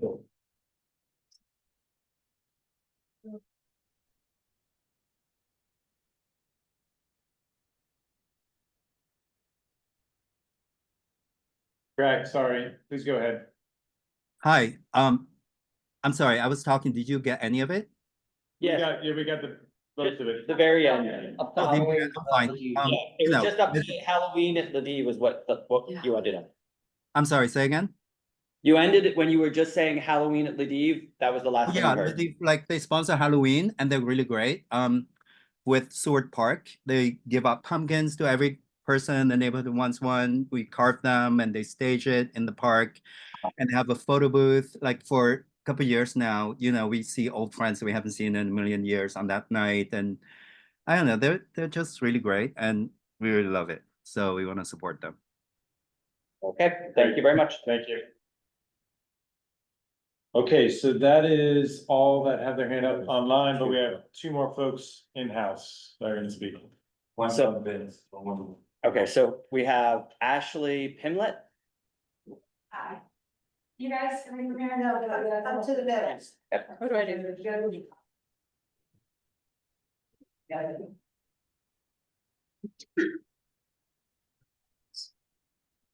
They're not working. Amazing. Okay, hopefully everyone can hear me. Hi, I am Ashley Pimlott. I've lived on Canal and Orchard for a number of years. I'm also an MBA student at Columbia, and as a grad student, I live in a very, very small studio apartment. It's very, very hard for me to socialize with friends within that space, have people over. So the restaurants that have really been like a staple of the community on Canal have been an amazing place for me to meet up with friends and get like the really important socialization as a young person and see my community there. I'll also add that I graduated college in 2020 during COVID and was also diagnosed with an autoimmune disease during the time. So outdoor spaces was a really intrinsic part to me, like still being able to see people and really, I guess, combat depression during a really, really hard time of our lives. I think I would also add that, like, as we think about small businesses, taking away a day of open streets like really erodes on those margins. And I think that not supporting open streets on Canal is really aggressively digging into that. And if you want to be on the right side of history, I think we should be supporting the small businesses in our local economy. I think that's a really important thing to get at. Thank you. Thank you. Thank you. Raisa? Yes. Ernest? Yes, Raisa Ernest. Hi, I'm Raisa Ernest. I've lived in the neighborhood for 3 years now. Oh, I'm at 27 Canal. And while I can only speak to this new age of Canal Street, I can say what I've witnessed is the open streets have brought joy to the neighborhood. My day or end of Canal is quiet, it's business orientated. You'll witness families, individuals setting forth to accomplish their responsibilities. Then by the latter part of the afternoon, the gates go up and people come together. They're communicating, engaging with their neighbors, making new friends, meeting up with old ones. It's alive, it's New York City. And while I understand the concern around uncleanliness and noise being an inhibitor from agreeing to the additional day, I'd like to extend my experience and share that now that these regulations have been being closely monitored, these concerns have not been an issue I've experienced. I could also argue that because of their extensive monitoring, these businesses have improved the condition of the neighborhood, as there's now more care and mindfulness. Ultimately, the open streets bring people together. In a world so divided, please consider giving us one more day together. Yeah, thank you.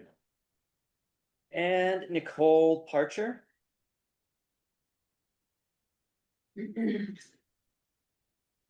It's not working, so you just, Hello, I have lived at 47 Canal Street for 26 years. I dread the nice weather coming. I'm like terrified that there's gonna be an extra day. The thing on the door said they might do brunch also. I don't know if I came late, so I'm hoping it's not starting at 11. The outdoor seating with the booths is one thing. It's just, I'm a teacher. I have to wake up early in the morning. It sucks. It's gross. And, you know, the shorter the hours, the better. That's all I have to say. I definitely oppose expanding it. Thanks. All right, that is the end of our public testimony on open streets. Thanks again to all the public for coming out tonight. Thanks for joining us online. So we're gonna just take it back to the committee. This is the time for the Transportation Committee, which looks like we're all to the right, and the SLA Committee all to the left. That we're all just gonna talk about for the resolution that we're gonna put together and send to the full board. That's at the end of the month. So with that, does anybody on the committee would like to speak their mind? Yeah, unfortunately, I think that's the folks in here. After hearing all the feedback and everything, I just think it's important. I hear everyone saying, some people love it, some people hate it. Someone said balance is key. Too much is too much. I think 4 days, everyone's saying is just enough, is working for everybody. The extra, we have to consider the elderly, people who want to sleep, who have to work early, who have sick kids. This Lower East Side is not for fun and party all the time. People who move here for that think that, but this is a community that you grow in. People grow old in this community, been here for years, generations, and these quiet streets are what we look forward to. Noisy streets is not for everybody. The partying is not for everybody. The open streets where there's programming and there's beneficial stuff to the community as a whole, great. But the culture in drinking and partying outside is not the culture that Lower East Side was funded on. And I just want everyone to take that in consideration. I don't think the extra expansion at all is necessary. Leave it where it is working. Don't break what's not broken. Yeah. Okay, anybody else would like to speak in the committees? Okay. Go for it, Dave. The Dime Square area, it's on the Canal Street, it is very popular. It is much more popular than the one on St. Mark's, right? I used to live very close to St. Mark's during pandemic, and then I left after 25 years now, I live fairly close to Dime Square. Certainly not on it, but I walk through it a lot and frequently as well. It is very popular, which is fun. Do it 4 days a week. It is so popular though that sometimes when you go through there at night, you can't walk through. You certainly cannot walk your bike through. It's my bike everywhere. I don't think there are any limits to the number of people that are allowed, and I don't think there's any restriction on where you can put tables. It doesn't appear to be. And it's not often that I find it kind of overwhelming in that way, but I know that it gets that way because I have seen it, and that's why I think we need to keep this at 4 days a week. I'm also concerned about that opening at 11.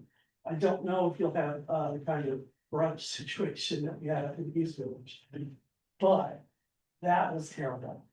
That was worse than the nighttime noise. So I'm actually against any expansion of hours. I'm fine with having it. I do think that's a good thing.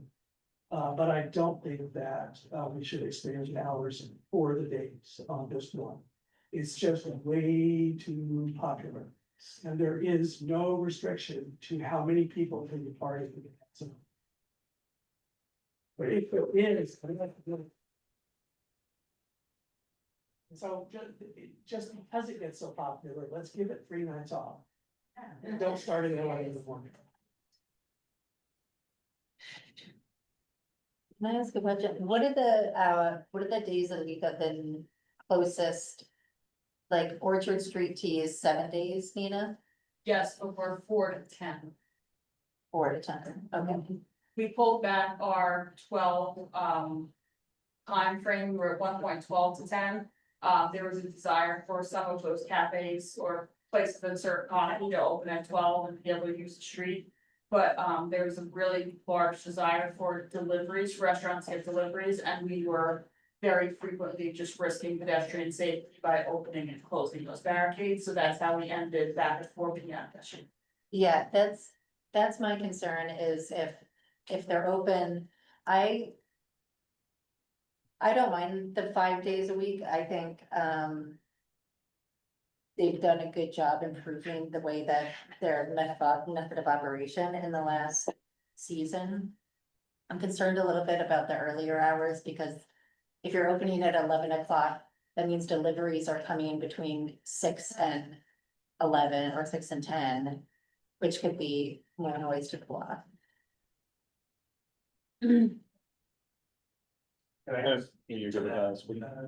Yes, go for it, Alex. So the weekend extension for earlier during the day was in a lot of ways answering the community asking for more time that was more based to the community and not to Oh, is it only the businesses. weekend? It's only Saturday and Sunday. It also includes businesses that are open during that time period. Any of the restaurants are only open for dinner time. So it would be a much smaller footprint of people who would operate. The 11 a.m. is also to open, but for instance, one of the restaurants that wants to participate is open until noon. So just to say that's the main thing we are asking for is a 5th day. We would be happy to not have the extended weekend hours. But again, it's a much smaller footprint of businesses that are participating in that open street time period.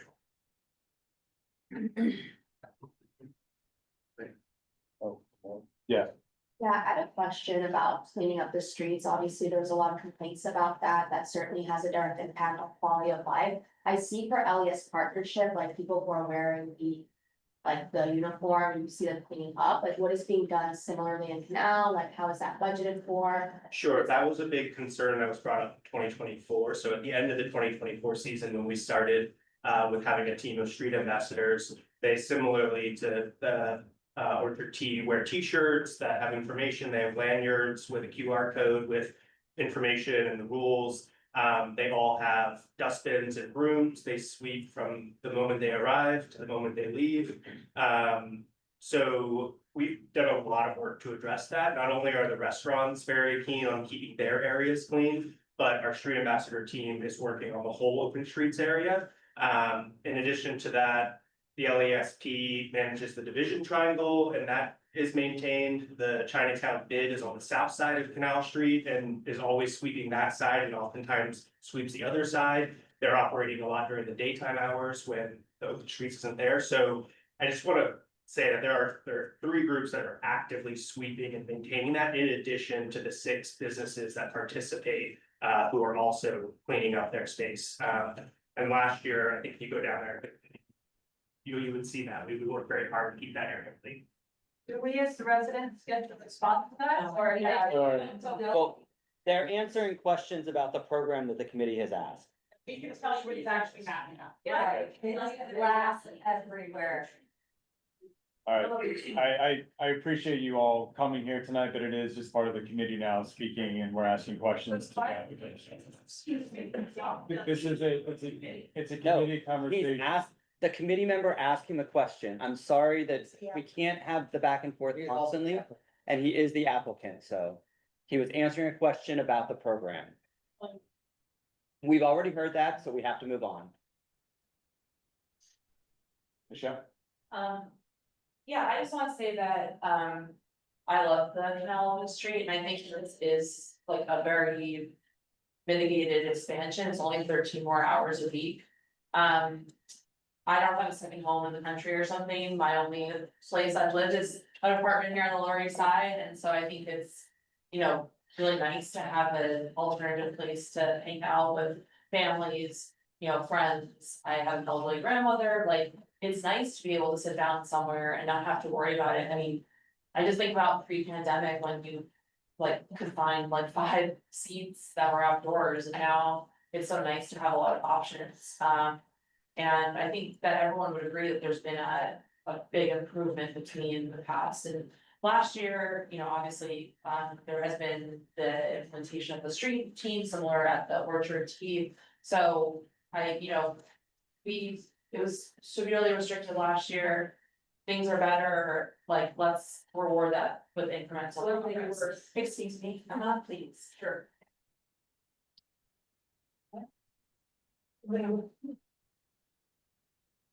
Everyone, please. Susan? Just two things. I wanna just make sure everyone's aware that the roadbed and the sidewalk will be open 7 days a week. That's totally separate. And the other thing is, we have an end time because we have to leave here at 9. We have another presentation. Yeah, so we've got to be done here by 9, because we do have another item after this. Okay. I'm gonna talk to Clint a little bit here, guys, just to figure out how we gotta wanna move forward. So there's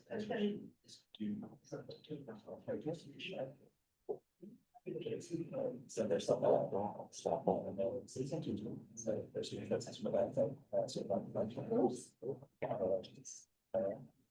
Yeah, one of the other doesn't, just straight away, we're just saying, just drop all the cans, and it's a close. All right, meeting members. So we're just gonna do a straw poll here, just to see if we can get some consensus. So just talking about here for Canal Street, can we just do raise of hands of who's in favor for 5 days? With the hours from 3 PM, 10:30 PM. Sorry, so we're talking, can you repeat that again? So we're gonna do, sorry, spoken both ways here. So we're gonna just do a straw poll. First one is just gonna be for 5 days operation from 10 PM. I'm sorry, nope, I'm gonna say from 3 PM to 10 PM. So that's 5 days. expansion of 1 day. Suspension of 1 day, keeping the hours that they had last year. So this is the straw poll. You roll out with the options, we're gonna read those straw polls and decide. Sure, yeah. So that'll be the option number 1. Option number 2. If that gets consensus, we would then go to brunch hours. Is there consensus to adding the brunch hours? So that would be Saturday, Sunday, 11 AM. I think that's a small way to do it. Does that sound like a good way to proceed here? Option 2, for day and the brunch hours. If we are, let's just see, let's just say we don't get consensus on the brunch hours. Okay. For the 5 day, well, the 5 days. Let's The start 5 with the 5 days, days. yes. All right. We'll determine First, that. we're doing brunch. First he's doing the 5 days. First, we're doing the additional day. First, we're doing the All right. additional day to 5 days. So first vote here, straw poll is gonna be hours of like last year, 3 PM to 10 PM, but for an additional day of operation on Wednesday. So show of hands for that. In favor? We got 1, 2, 3, 4, 5, 6, 7, 8, 9. And Tanya. Oh, Tanya, you always confuse me when you're out there. All right, so that was 10? Yeah. So there is a majority there, in support of that, okay. Support of 5 days, with the addition of brunch on Saturday and Sunday. So we have 1, 2, 3, 4, 5, 6. Yeah. We got 6. What do we as a committee all the way through? What's that? I'll move.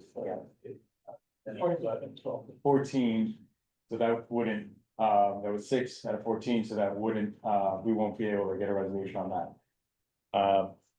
Okay. So I think we have where we're gonna land here. The option for being the same as last year.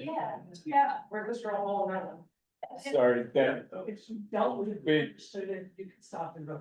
yeah, thank you. Again, I appreciate everyone's commitment for being here tonight. We did listen to you all. We are now, doing our job here at the committee, doing this.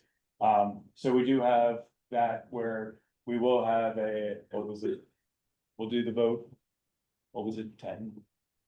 Can we just do a show of hands again for the 5-day operation at the hours of last year? 1, 2, 3, 4, 5, 6, 7, 8, 9, 10. So it's 10 out of 14. Well, that's where we're at. All right. So thank you. We're finished. We need to keep moving on, and the public forum is over here. If you'd like, I'd say that this is it's a joint committee meeting, so we're taking our stance here. The full board meeting for Community Board 3 is at the end of the month. Tuesday, I don't have that date on my head. So the full board will then, take vote then, okay? The others. 20, The 28th. 28. We're still discussing the bike lane on St. Mark's. Yes, that's where we need to get to. Yeah. All You right, still have to vote on all the others. we have to vote or no. Well, we haven't voted- We're not- we haven't voted on this item yet either, technically. Yeah, We haven't voted on it. no, we haven't voted. That was just, That was That a was a trouble, problem. and they were like, because we have. and you have to finish the decide what to do about the 3 that didn't show up, Yeah. whether we Yeah. want to ask them to come back next. Yeah, all right, folks, we still have to actually work here on open streets. We're not done yet with our resolution. We still have to finish it. So we gotta just pick it up. I think I have to probably share my screen, right? The resolution, right? Can you share? Yeah. Hold on. Yeah, it's yeah. I would have rather done, I would have done. After 5 days, I would have. 4 days, hours? Yes, I would have done that too. That's what I would have. Yeah, keep on. I'm gonna just share it. Well, what is the problem? It's supposed to be. Able to through there. You can't get through there on a bike. That's like, that's not, they're saying they are, but I mean, things to be better. Yeah,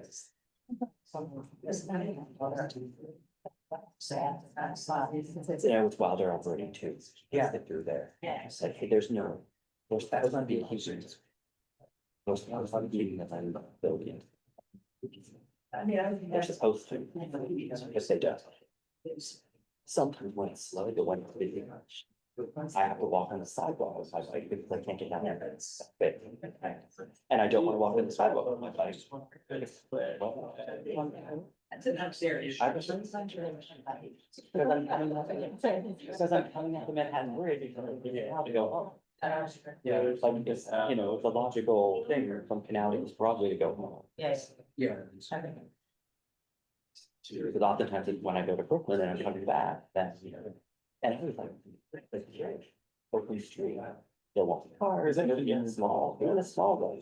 Yeah, it's small. The other thing is, if we're gonna go into a full board, and then you're actually going to lose by that. Yeah.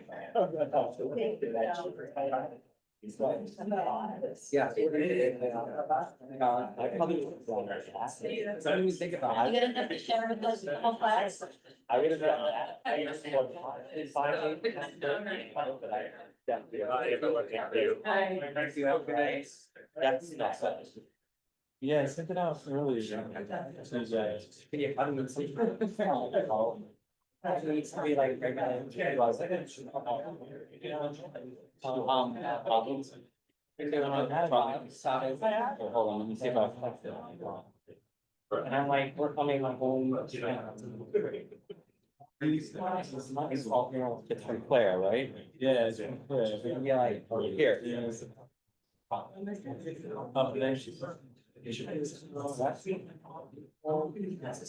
yeah.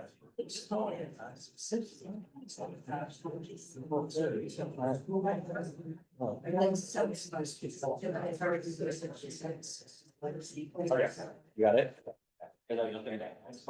I just found the email, but.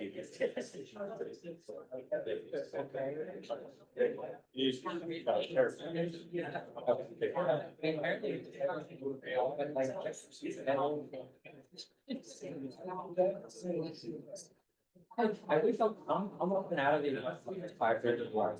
You're gonna have time to finish the game. Yeah, we're moving. We're going as fast as we can. We're going. Yeah, we're in the 5 minutes. You're saying you do see the message on it? It's like, there's some calories filled. All right, sorry, folks. So it's like, that's what I say, like. All right, I'm gonna bring everybody back here. As part of the application, it's the same marks, but we do want to potentially be able to speak on the bike lane. Should I sign one of these forms as a No, speaker for that? we'll do that absolutely. All right, We just folks. gotta get there Yes, first, you wanna? before we get kicked out at 9. Yes, please. All right, so we're just gonna go in here, so the draft resolution, has all the hours and the dates in there, as presented by the application. So we're gonna say that we're supporting, because obviously this is all just one resolution of all the different open suites here. And then we have a therefore be resolved at the bottom, where, let's just start with Canal Street, because we just did that one. So why don't we say that, so therefore, we request, DOT to work with the applicant to amend. Well, no.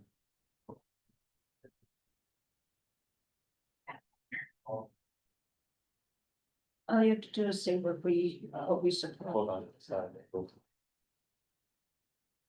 Yeah, okay. Community board three supports of the. Yeah, you just need to say what we support. Yeah, so we support a, 5 days, Monday, Wednesday through Sunday, Sorry, hold on. 4 to 10, 3 to 10, all of 3 it. P.M. 3 p.m. 3 P.M. 3 p.m.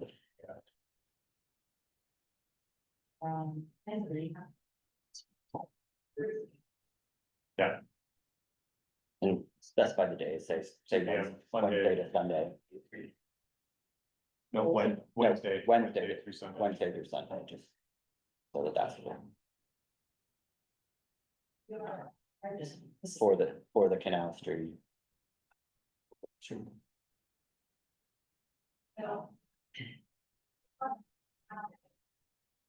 Okay, That's sufficient. I think that's sufficient.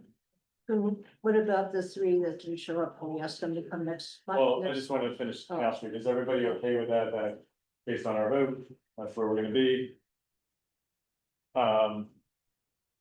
The other, we did have, as Susan just said, we had a few applications for open streets where the applicant didn't show up. What are your thoughts on that? These are all existing applicants from last year, if I recall, right? Yeah, but we could still ask them to come just because it's part of the community, and we ask them to come, you know, everyone else can. That I understand. So here's a question, are we gonna change, does anyone have any questions or comments that we would change anything if they were to come back next month? None of them were contentious, like none of them had any discussion back and forth. Yeah, that's a good point. No. So then there's no point, I'm just saying for next time, I don't need to ask them to come.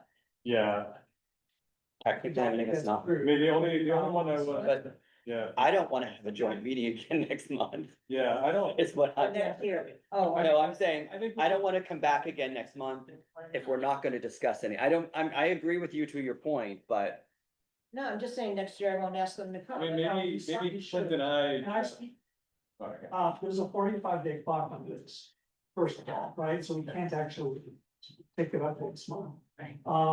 And I do think that, there's nothing that would change this year, and so.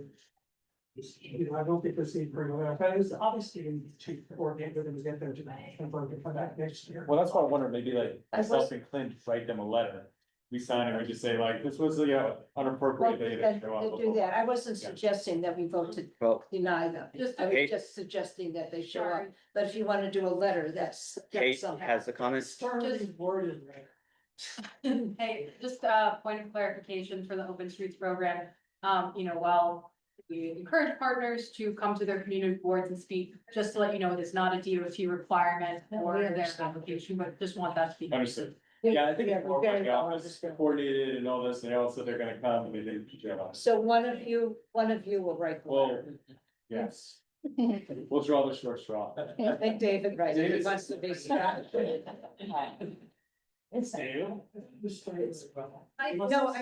We're not saying that. We're gonna keep it. Yes. We I said think that's- I think that's it, because go up to the top, just to make sure that their floor is appropriate. What? So I'm gonna just read the actual resolution so we all hear it. Whereas DOT has provisionally approved the following 2026 open street applications with the exception of Canal Street, for which DOT is waiting for feedback from the community board, elected officials, and other local stakeholders to determine the days and times that would be appropriate for this open street location on a weekly basis. Therefore, be it resolved that Community Board 3 supports the following open streets with the days and the hours of the open street and the close hours for restaurants listed. So that is, we then list all the applications, their hours of operations. We're also listing restaurant hours to stop serving at 10 PM. We just have that in there. And then we have at the bottom, be it further resolved, CB3 supports 5 days from 5-day operations, open street operations.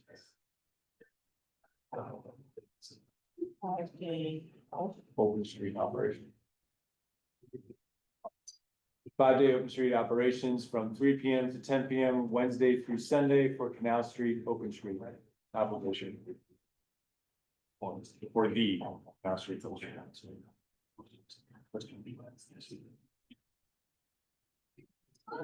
Do you want to? You got the correction for having these. Yeah, that's it. I think we had a pertinent issue, is what that was. Was that a mistake from the office? Yeah, yes. Yeah, it's 4, yeah, thank you. Gabe. 4 to 13. 4 to 13. Wow.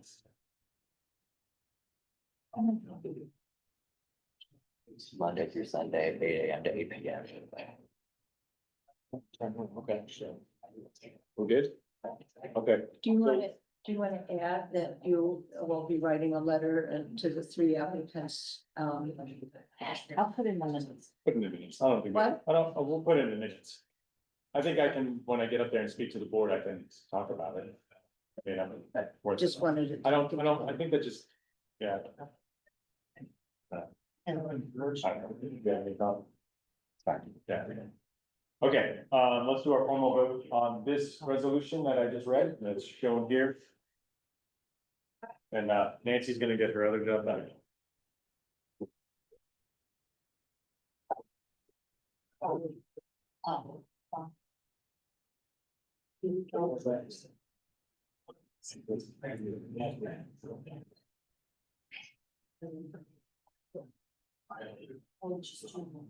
Yes.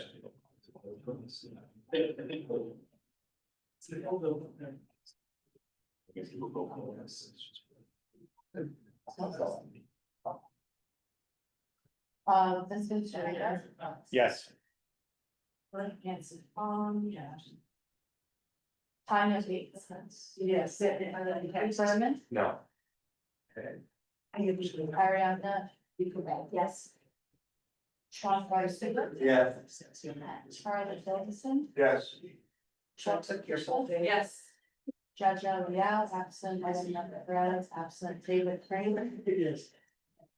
Camille Hernandez. Yes. Clint. Nice. No. Stephen Bowser. Oh, Steve. I'm voting yes. Michael Lavario. Yes. Yarko, No. Megan, yes. Thank you. Okay, so that concludes the joint meeting here. I think we have to do one more roll call for your vote. Technically. Which technically did, everyone's. Yeah, that was the last vote, so that can be a roll Yeah, call vote. that's the last vote. Okay, so we're gonna move on to a transportation item next. If you all wanna stay. But we have DOT here, for the St. Mark's, bike lane proposal, and I'm gonna bring up your presentation. Yeah, I'm one of the, Oh, that's pretty good. I'm gonna stay for this. Guys, thanks for coming for your fifth meeting this month. Appreciate it. Exactly. Thanks, man. I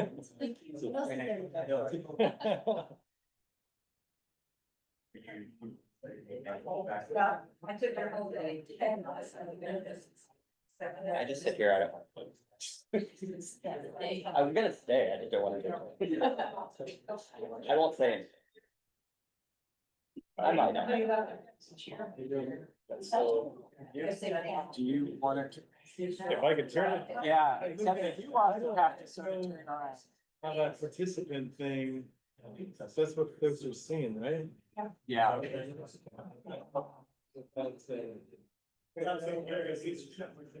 Why is that there? I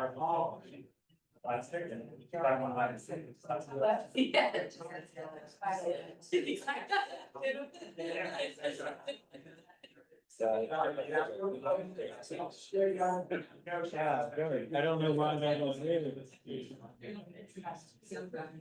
Sorry, there's gotta be a window somewhere.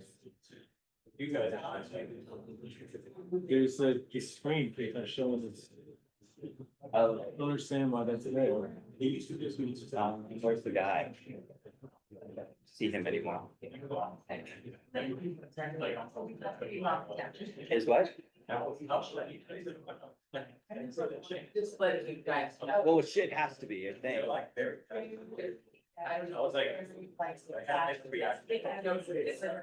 Yeah. I mean, I guess the meeting has to be live, so it has to be, we're still. Thank you.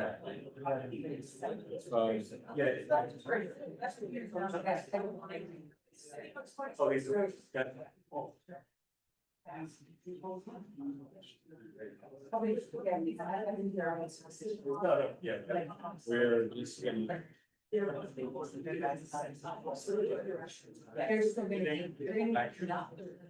Sorry,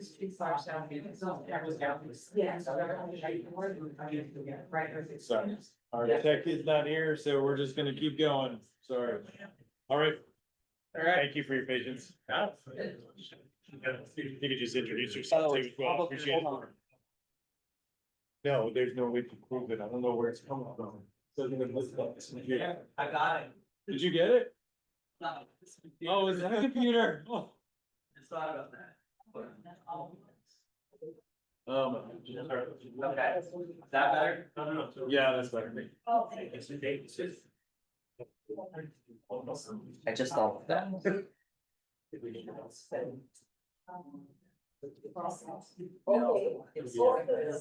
Are you able to move?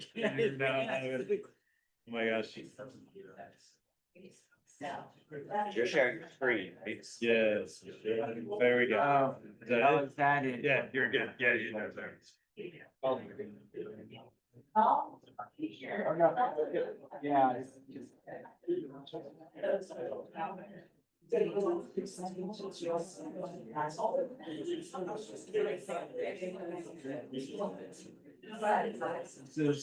you always go.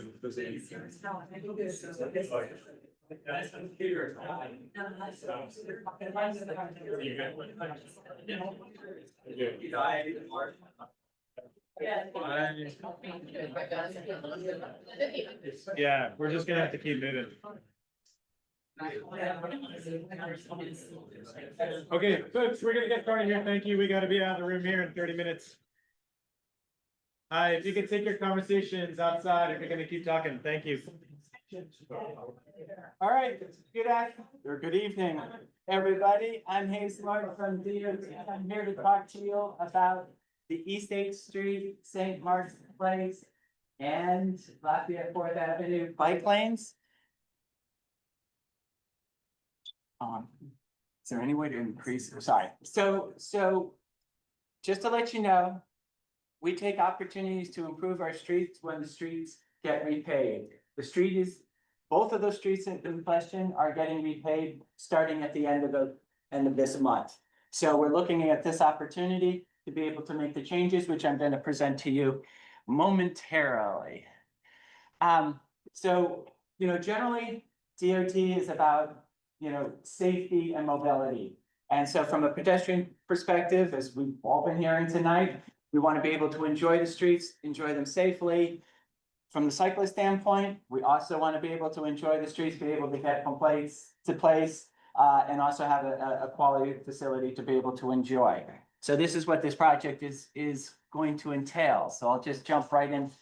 So for East 8th Street, St. Mark's Place, we're starting from Lafayette Street and going to Avenue A. Basically, right now, for those of you who may know, is that we have a bike lane on East 8th Street, but it terminates at Lafayette Street.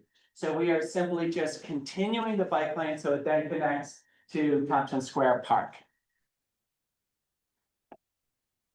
So, sorry, it's not showing. No, it's not advancing. There's that. Oh, there it goes. All right, so what we're proposing to do is to add a conventional 5-foot wide bike lane. Conventional bike lane typically means it's adjacent to parking. And that'll extend for the entire length of the corridor. We're also looking to be able to provide any sort of pedestrian amenities such as curb extensions as well as bike corrals for bike parking. However, when we get to the St. Mark's Place between 3rd and 2nd Avenues, the one interesting characteristic about this particular block compared to all the other blocks is that it's only 29 feet wide compared to the 30 feet for everything else. Well, unfortunately, that makes a huge difference with design, as you will see in the cross section. So the first cross section, option 1, is what we would do. Shared lanes if we were to preserve parking. Now, I will go into the parking in a moment. However, we're also looking at the opportunity to evaluate the parking regulations along the entire corridor to be able to determine what could be done. To be able to improve not only truck deliveries, passengers, but any other regulations that might be outdated that could be changed. So we are certainly working on that, and that change will happen as part of the project. What we're, just as an FYI, what we'd be looking to do for some of these truck loading or no standing is to make it paid commercial and passengers. So I'm just putting that out there. But as I was just gonna say too, but what we would like to do is to actually put in a curbside bike lane. But we obviously want to be able to talk to the community about what either option is acceptable from a community standpoint, recognizing that in the first option, we'd be preserving the parking, which I think on the block, as the photographs show, there is plenty of parking for truck deliveries as well as passengers. There's illegal parking that occurs quite regularly. And if parking were to be retained, it could be retained on one side of the street, and with parking regulation that would allow for turnover, you'd be able to have deliveries or even just, patrons visiting, come and go, whatever the hours of the regulation's gonna be, that is yet to be determined. We're fixing it. Okay. Keep going. Well, Yeah. so that's what we're sort of putting out there as an option. Thank you, because it's like. So my next slide, once it comes up, is about the parking regulations that are currently on the street. And again, we haven't yet made any decisions about, you know, exactly what we're gonna do, but we also, you know, are looking at sort of the metered parking option. Again, hours are unknown, but it actually, when it finally shows up, there is actually one small segment of East Eight or the St. Mark's. It's right off of Second Avenue on the south side of the street that actually has some metered parking. But other than that, it's either truck loading, no parking, no standing. You've got the bike share stations. There's one school that does have parking, or no parking. They obviously need, and then there's plenty of bus stops. So while right now, obviously those parking regulations are somewhat historical. And so we're now, you know, on the block working on it. And so we're looking to make some changes. And I'm sorry that we're having technical difficulties. We're really working our friend over here. It's on the computer and not on the screen. I wonder if it's the attachment of the thing you're plugging in, could that be it? Needless to say, the presentation will be up on our website, you know, tomorrow. So what you don't see today, you can see tomorrow, and I do apologize, in advance for that. There we go. But, this is just simply the parking regulations this demonstrates what the parking regulations are on the particular corridor. So I'll let you absorb that for a few more seconds. And I'm sorry, so between Second and Third Avenue, that's where it's only 29 feet wide? That is correct, right, and as you can see, and that's why we're sort of focusing on that, the truck loading is on both sides of the street for the full extent of the block. And as, you know, I'm sure many of you in the community who travel down there on a regular basis can see that, yeah, there is parking, but as like the photo shows, it's staggered parking, different times of the day, and so you could really concentrate the parking on one side, so you're still being able to service all the buildings, or all the restaurants, and even the buildings for people moving in and out. While, you know, being able to provide for a proposed curbside bike lane. But again, I'm putting that out as a proposal. And so, and again, sorry, between Second and Third Avenue, now it's just a truck loading zone, but it's not metered? It's not metered, no, nothing with the exception of that one, it's like 100 feet off of Second Avenue, Second and First has meter parking. Got it. Yeah, 2-hour meter parking. And then alternate side. Right, and then alternate side, exactly, covers part of the.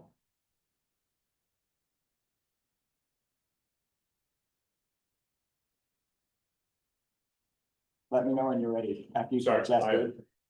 Okay.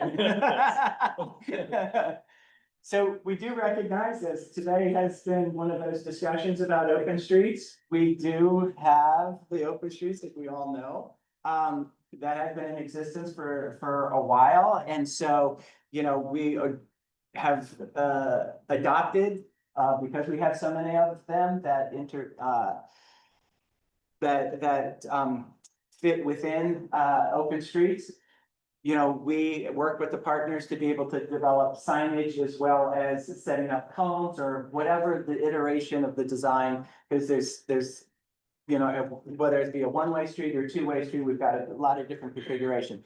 But we work with the partners so that they make sure that they have the necessary signage, which in this particular case, they do. They've had it active. I've gone through there plenty of times to also experience that, that block when it's in full bloom, and, or not actually in full bloom, but you know, when it's active enough that actually cyclists can get through, because as you pointed out, at points in time when an open street is very popular, it's very difficult to get through as a cyclist. So you stop and you walk your bike and you actually end up enjoying, you know, whatever is going on that particular block.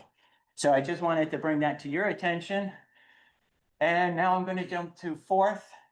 So Lafayette and Fourth Avenue is a project that is already has an existing one-way northbound protected bike lane. It's a very popular route for a lot of cyclists. We also have bike share stations along the corridor, which is also helping generate a lot of bike traffic. And so we want to be able to make some design changes with with the pending resurfacing, but why we're doing this, because why are you doing this when we have Broadway next door, which, has a bike lane on it, but often gets, parked in. And so cyclists have to use the street so they don't feel very comfortable. So they actually go over to Lafayette Street to go southbound against, bike traffic. We're looking to, as a goal, to be able to connect from basically Herald Square down to the Brooklyn Bridge. Right now, basically, that Lafayette Street section between Prince Street and 15th Street is only one way northbound. And so we want to be able to make that change, to have it two-way. So now you have a continuous two-way bike lane, protected bike lane from basically either, the Brooklyn Bridge up to Herald Square or vice versa. So it's just one continuous connection that will help with not only local circulation, but regional circulation. So for the Fourth Avenue portion of. And I'm just gonna, sorry to interrupt. I'm sorry. We're just coming up to time. This is actually outside of CB3, but I think it's good information for the community here, but you can go through it quicker. Wait, no, Yeah. well, okay. Yeah, I'm just Just so you know. concentrating on Fourth Avenue section, so I'll just run right through it. Okay. Guys, so just as an FYI, there's 2 lanes of traffic. We're looking to, as I've already said, have a 2-way bike lane.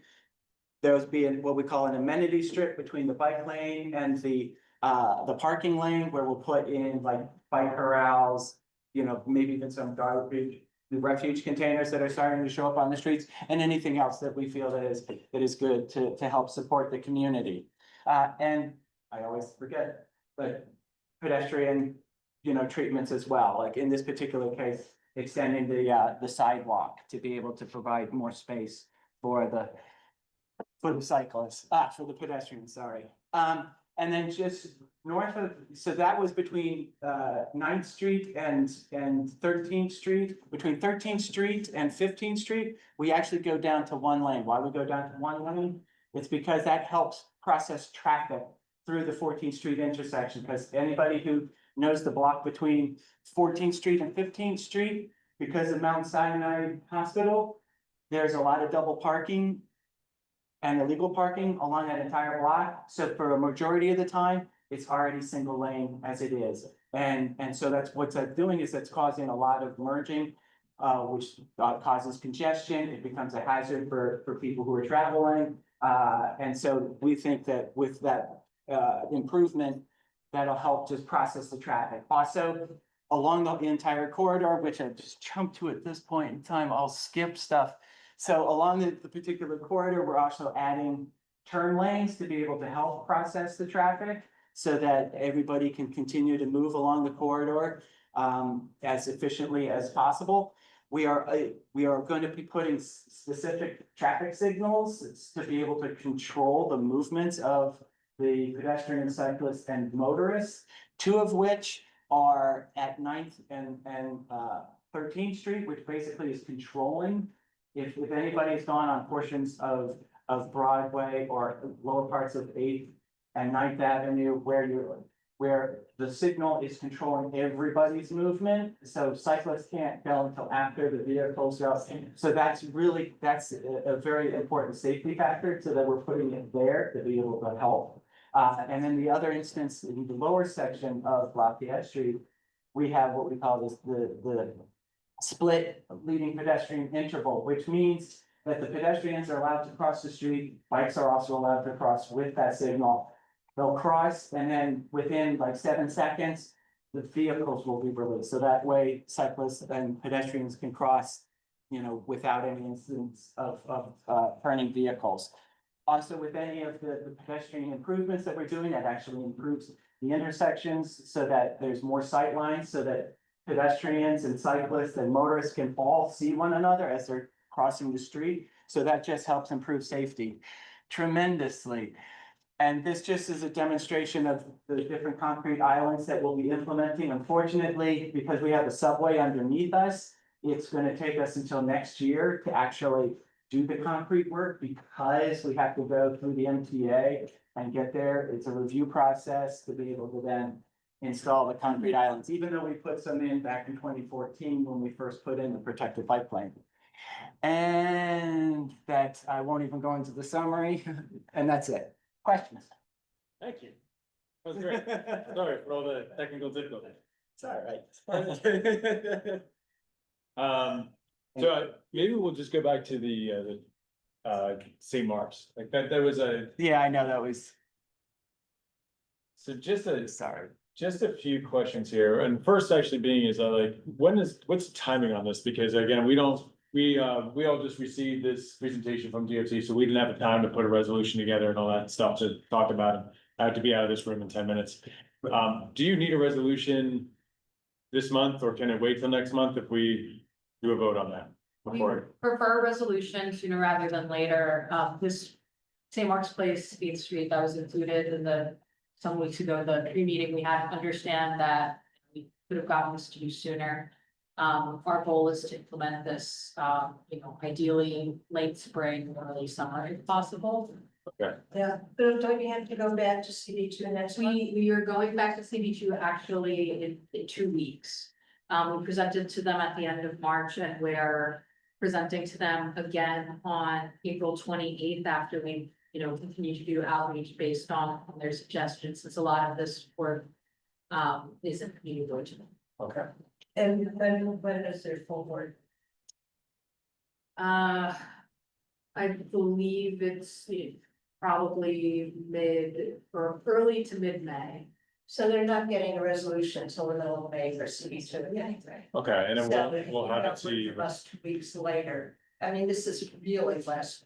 And the only reason why I say that is just because of the amount of businesses on St. Mark's, the open street that we just listened to tonight. And so I'll just ask a few of my questions, I guess, and I'll let the committee also ask. So all the regulations on St. Mark's, like, so like the connection of like an actual bike lane, I think is great for a road like this, because probably most of the time there's lots of open curb lines, so putting the striping in, you're calming traffic moving through, like I'm all in favor. That makes a lot of sense to get some striping on there. It's that between the 2nd and 3rd Avenue where you've got truck loading on both sides, knowing that the businesses are there and serving the businesses, and is there a way that the businesses would be okay with having truck loading on one side, that you could actually get in a real bike lane and some maybe amenity space or something like that, but to spend a little bit of time on that block, could we actually get in a full bike lane width? Mm-hmm. Yeah. Yeah, I guess we'd have to go back and look at, how we can sort of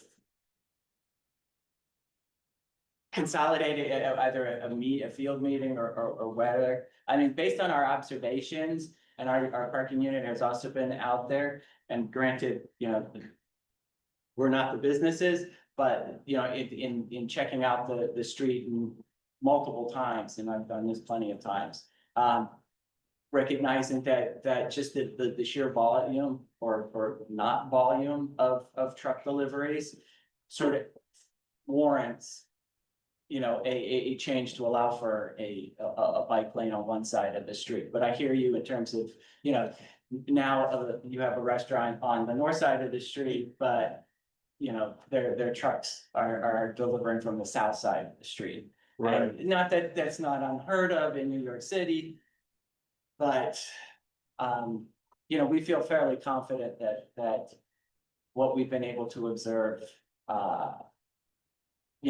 we can make it work, but we hear you. Yeah, and that's where it's like, would you come to, because then also like the parking lane, if there's, like you say, like restaurants, and then they have roadbed dining or something like that, then you're putting a Right. bike lane in front, like which side, you're putting on the side of the safety.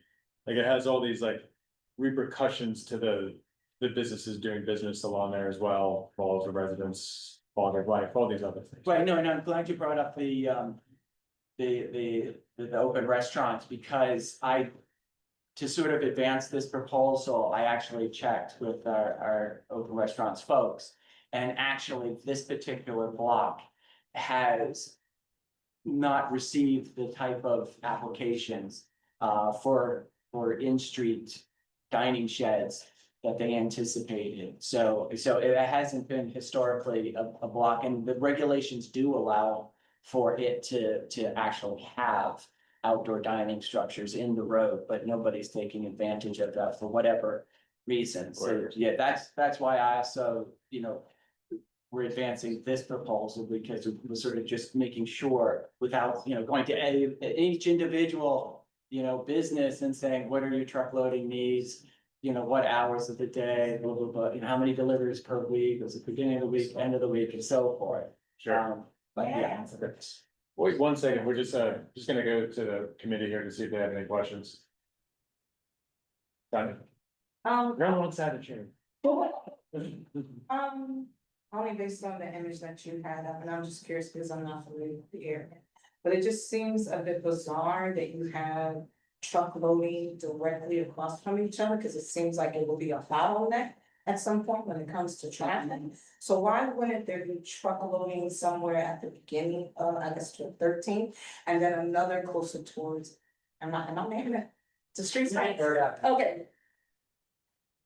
It just would seem that to have, like I said, the two loading docks right across the street from each other will create a bottleneck or will prevent traffic flow. I'm just curious in how, Yeah, so as I mentioned, a lot of these regulations are very historical. And so there's actually no real record as to why they actually were installed. We usually have records to indicate what's, these are so old that they predate that type of documentation. So that's why we're also looking through the corners like, okay, we recognize businesses are here, but on both sides of the street, it's a little much. And also, simply with, and you can see it at night, because passenger cars are legally parked here.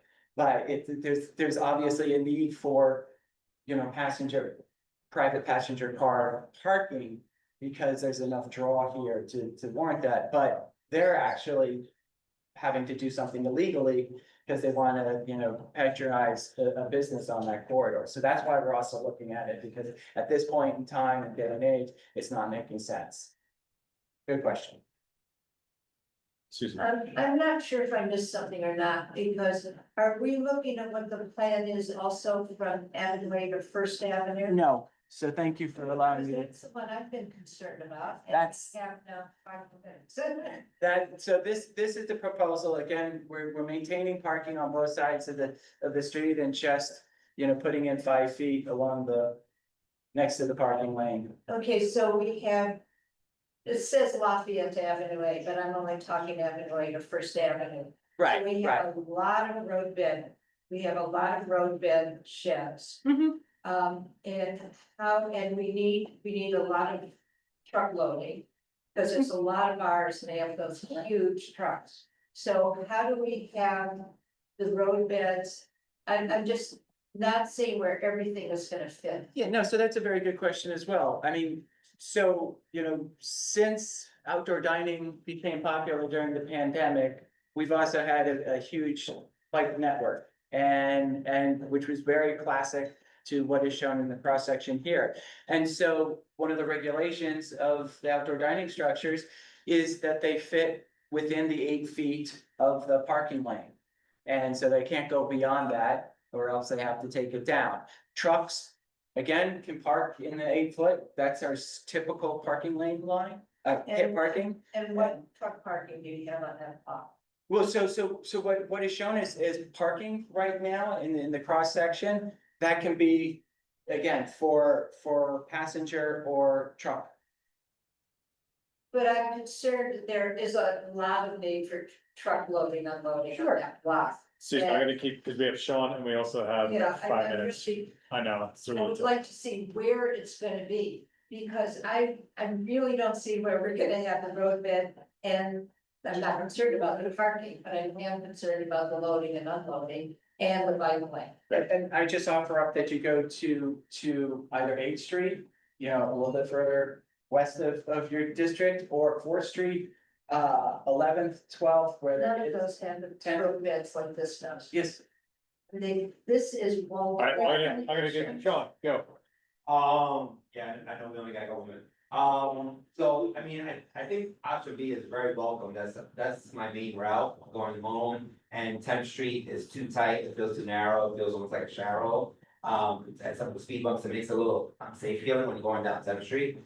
So this improvement on 8th Street, if it was the option B, with like a more enhanced protected bike lane, that would be great. You were talking about it, and maybe this gives up some of the operators here too. When there's a bike lane going through the open street, you said it's required that there's a delineation and that things can be set up in the bike lane, or it's a recommendation, but you showed the home up 4th Street. Right. Cause I just see potential conflicts there, but I understand you said, oh, get off the bike and enjoy the open street. But a delivery worker who was like trying to make their deliveries, Right. they're not like out joyously enjoying the open street as much, you know? Yes, no, it definitely varies on the partner and what they're interested in doing. You know, some will cone off the area, so they know that they've got enough bike traffic, so they'll let it. And there's also a balance between the number of patrons on the block compared to the space, so they know they can carve out, but there's obviously some others that become a little bit, you know, more crowded, so you can't have the cones be installed. So the one thing that is sort of standard is just the sign that says, you know, do not enter except bikes.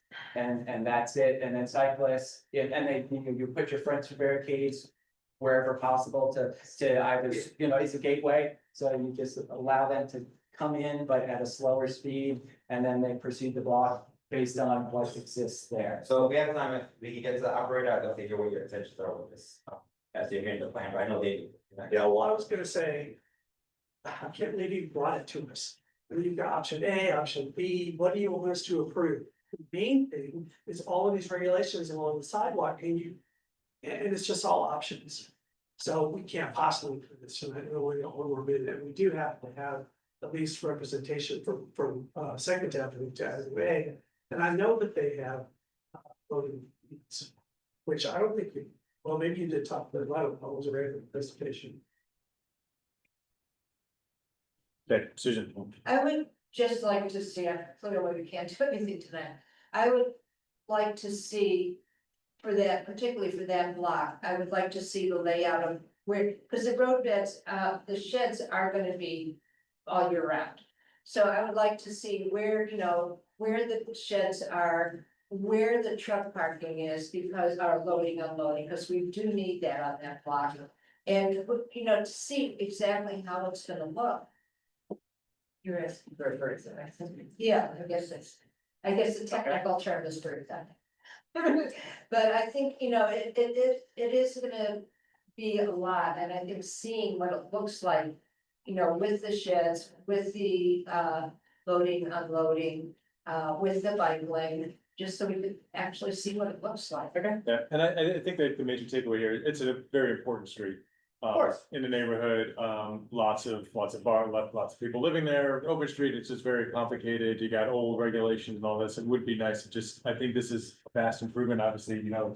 Well, saying that it would be a pleasure to ride his bike on the street as well, just to make sure we've got it right, and that. Right, and that's also one reason why we presented, or I presented that the parking regulations, this is what we're proposing, but nothing has been confirmed, because we wanted to have this conversation with the community, with the businesses, to understand what their parking and delivery needs are, so that we can tailor the regulations to the businesses on those particular blocks. So that, you know, we're being fair as we're changing everything. We recognize it's a big change. But, you know, we're getting input from everybody, and whatever the consensus is, or whatever we determine is the best. Understood. And is DOT doing that outreach to the businesses, or are you wanting like this venue to be that outreach to businesses? Well, it's that, so our parking unit is taking the lead on this, so I have to find out exactly what they're gonna do, but this is like, so this particular project, with the exception of the third to second location, can really proceed, you know, without the parking regulation changes, simply because those can come in at a later date, once it's, sort of been agreed upon as to what the regulation should be. While the bike lane is just a conventional bike lane that we put all across the city. We've got hundreds of miles of these in commercial areas that have truck loading, open restaurant structures and so forth. So, this is sort of, common for us but I recognize the importance of St. Mark's. Thank you. Thank you for coming in. We're gonna do roll call because I know you all need to get out of here. So we're past our.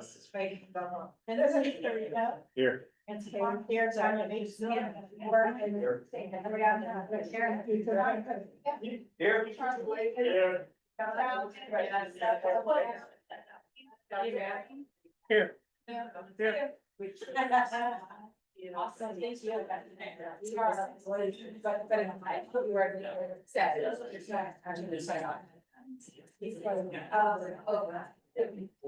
I just don't think with the political campaign. I get when the open street, there's that parking. That's not gonna take away the road that died. And that only leaves 16 times for the bike lane and to the open street. That's not, and I get, I know, yeah, I have pictures up.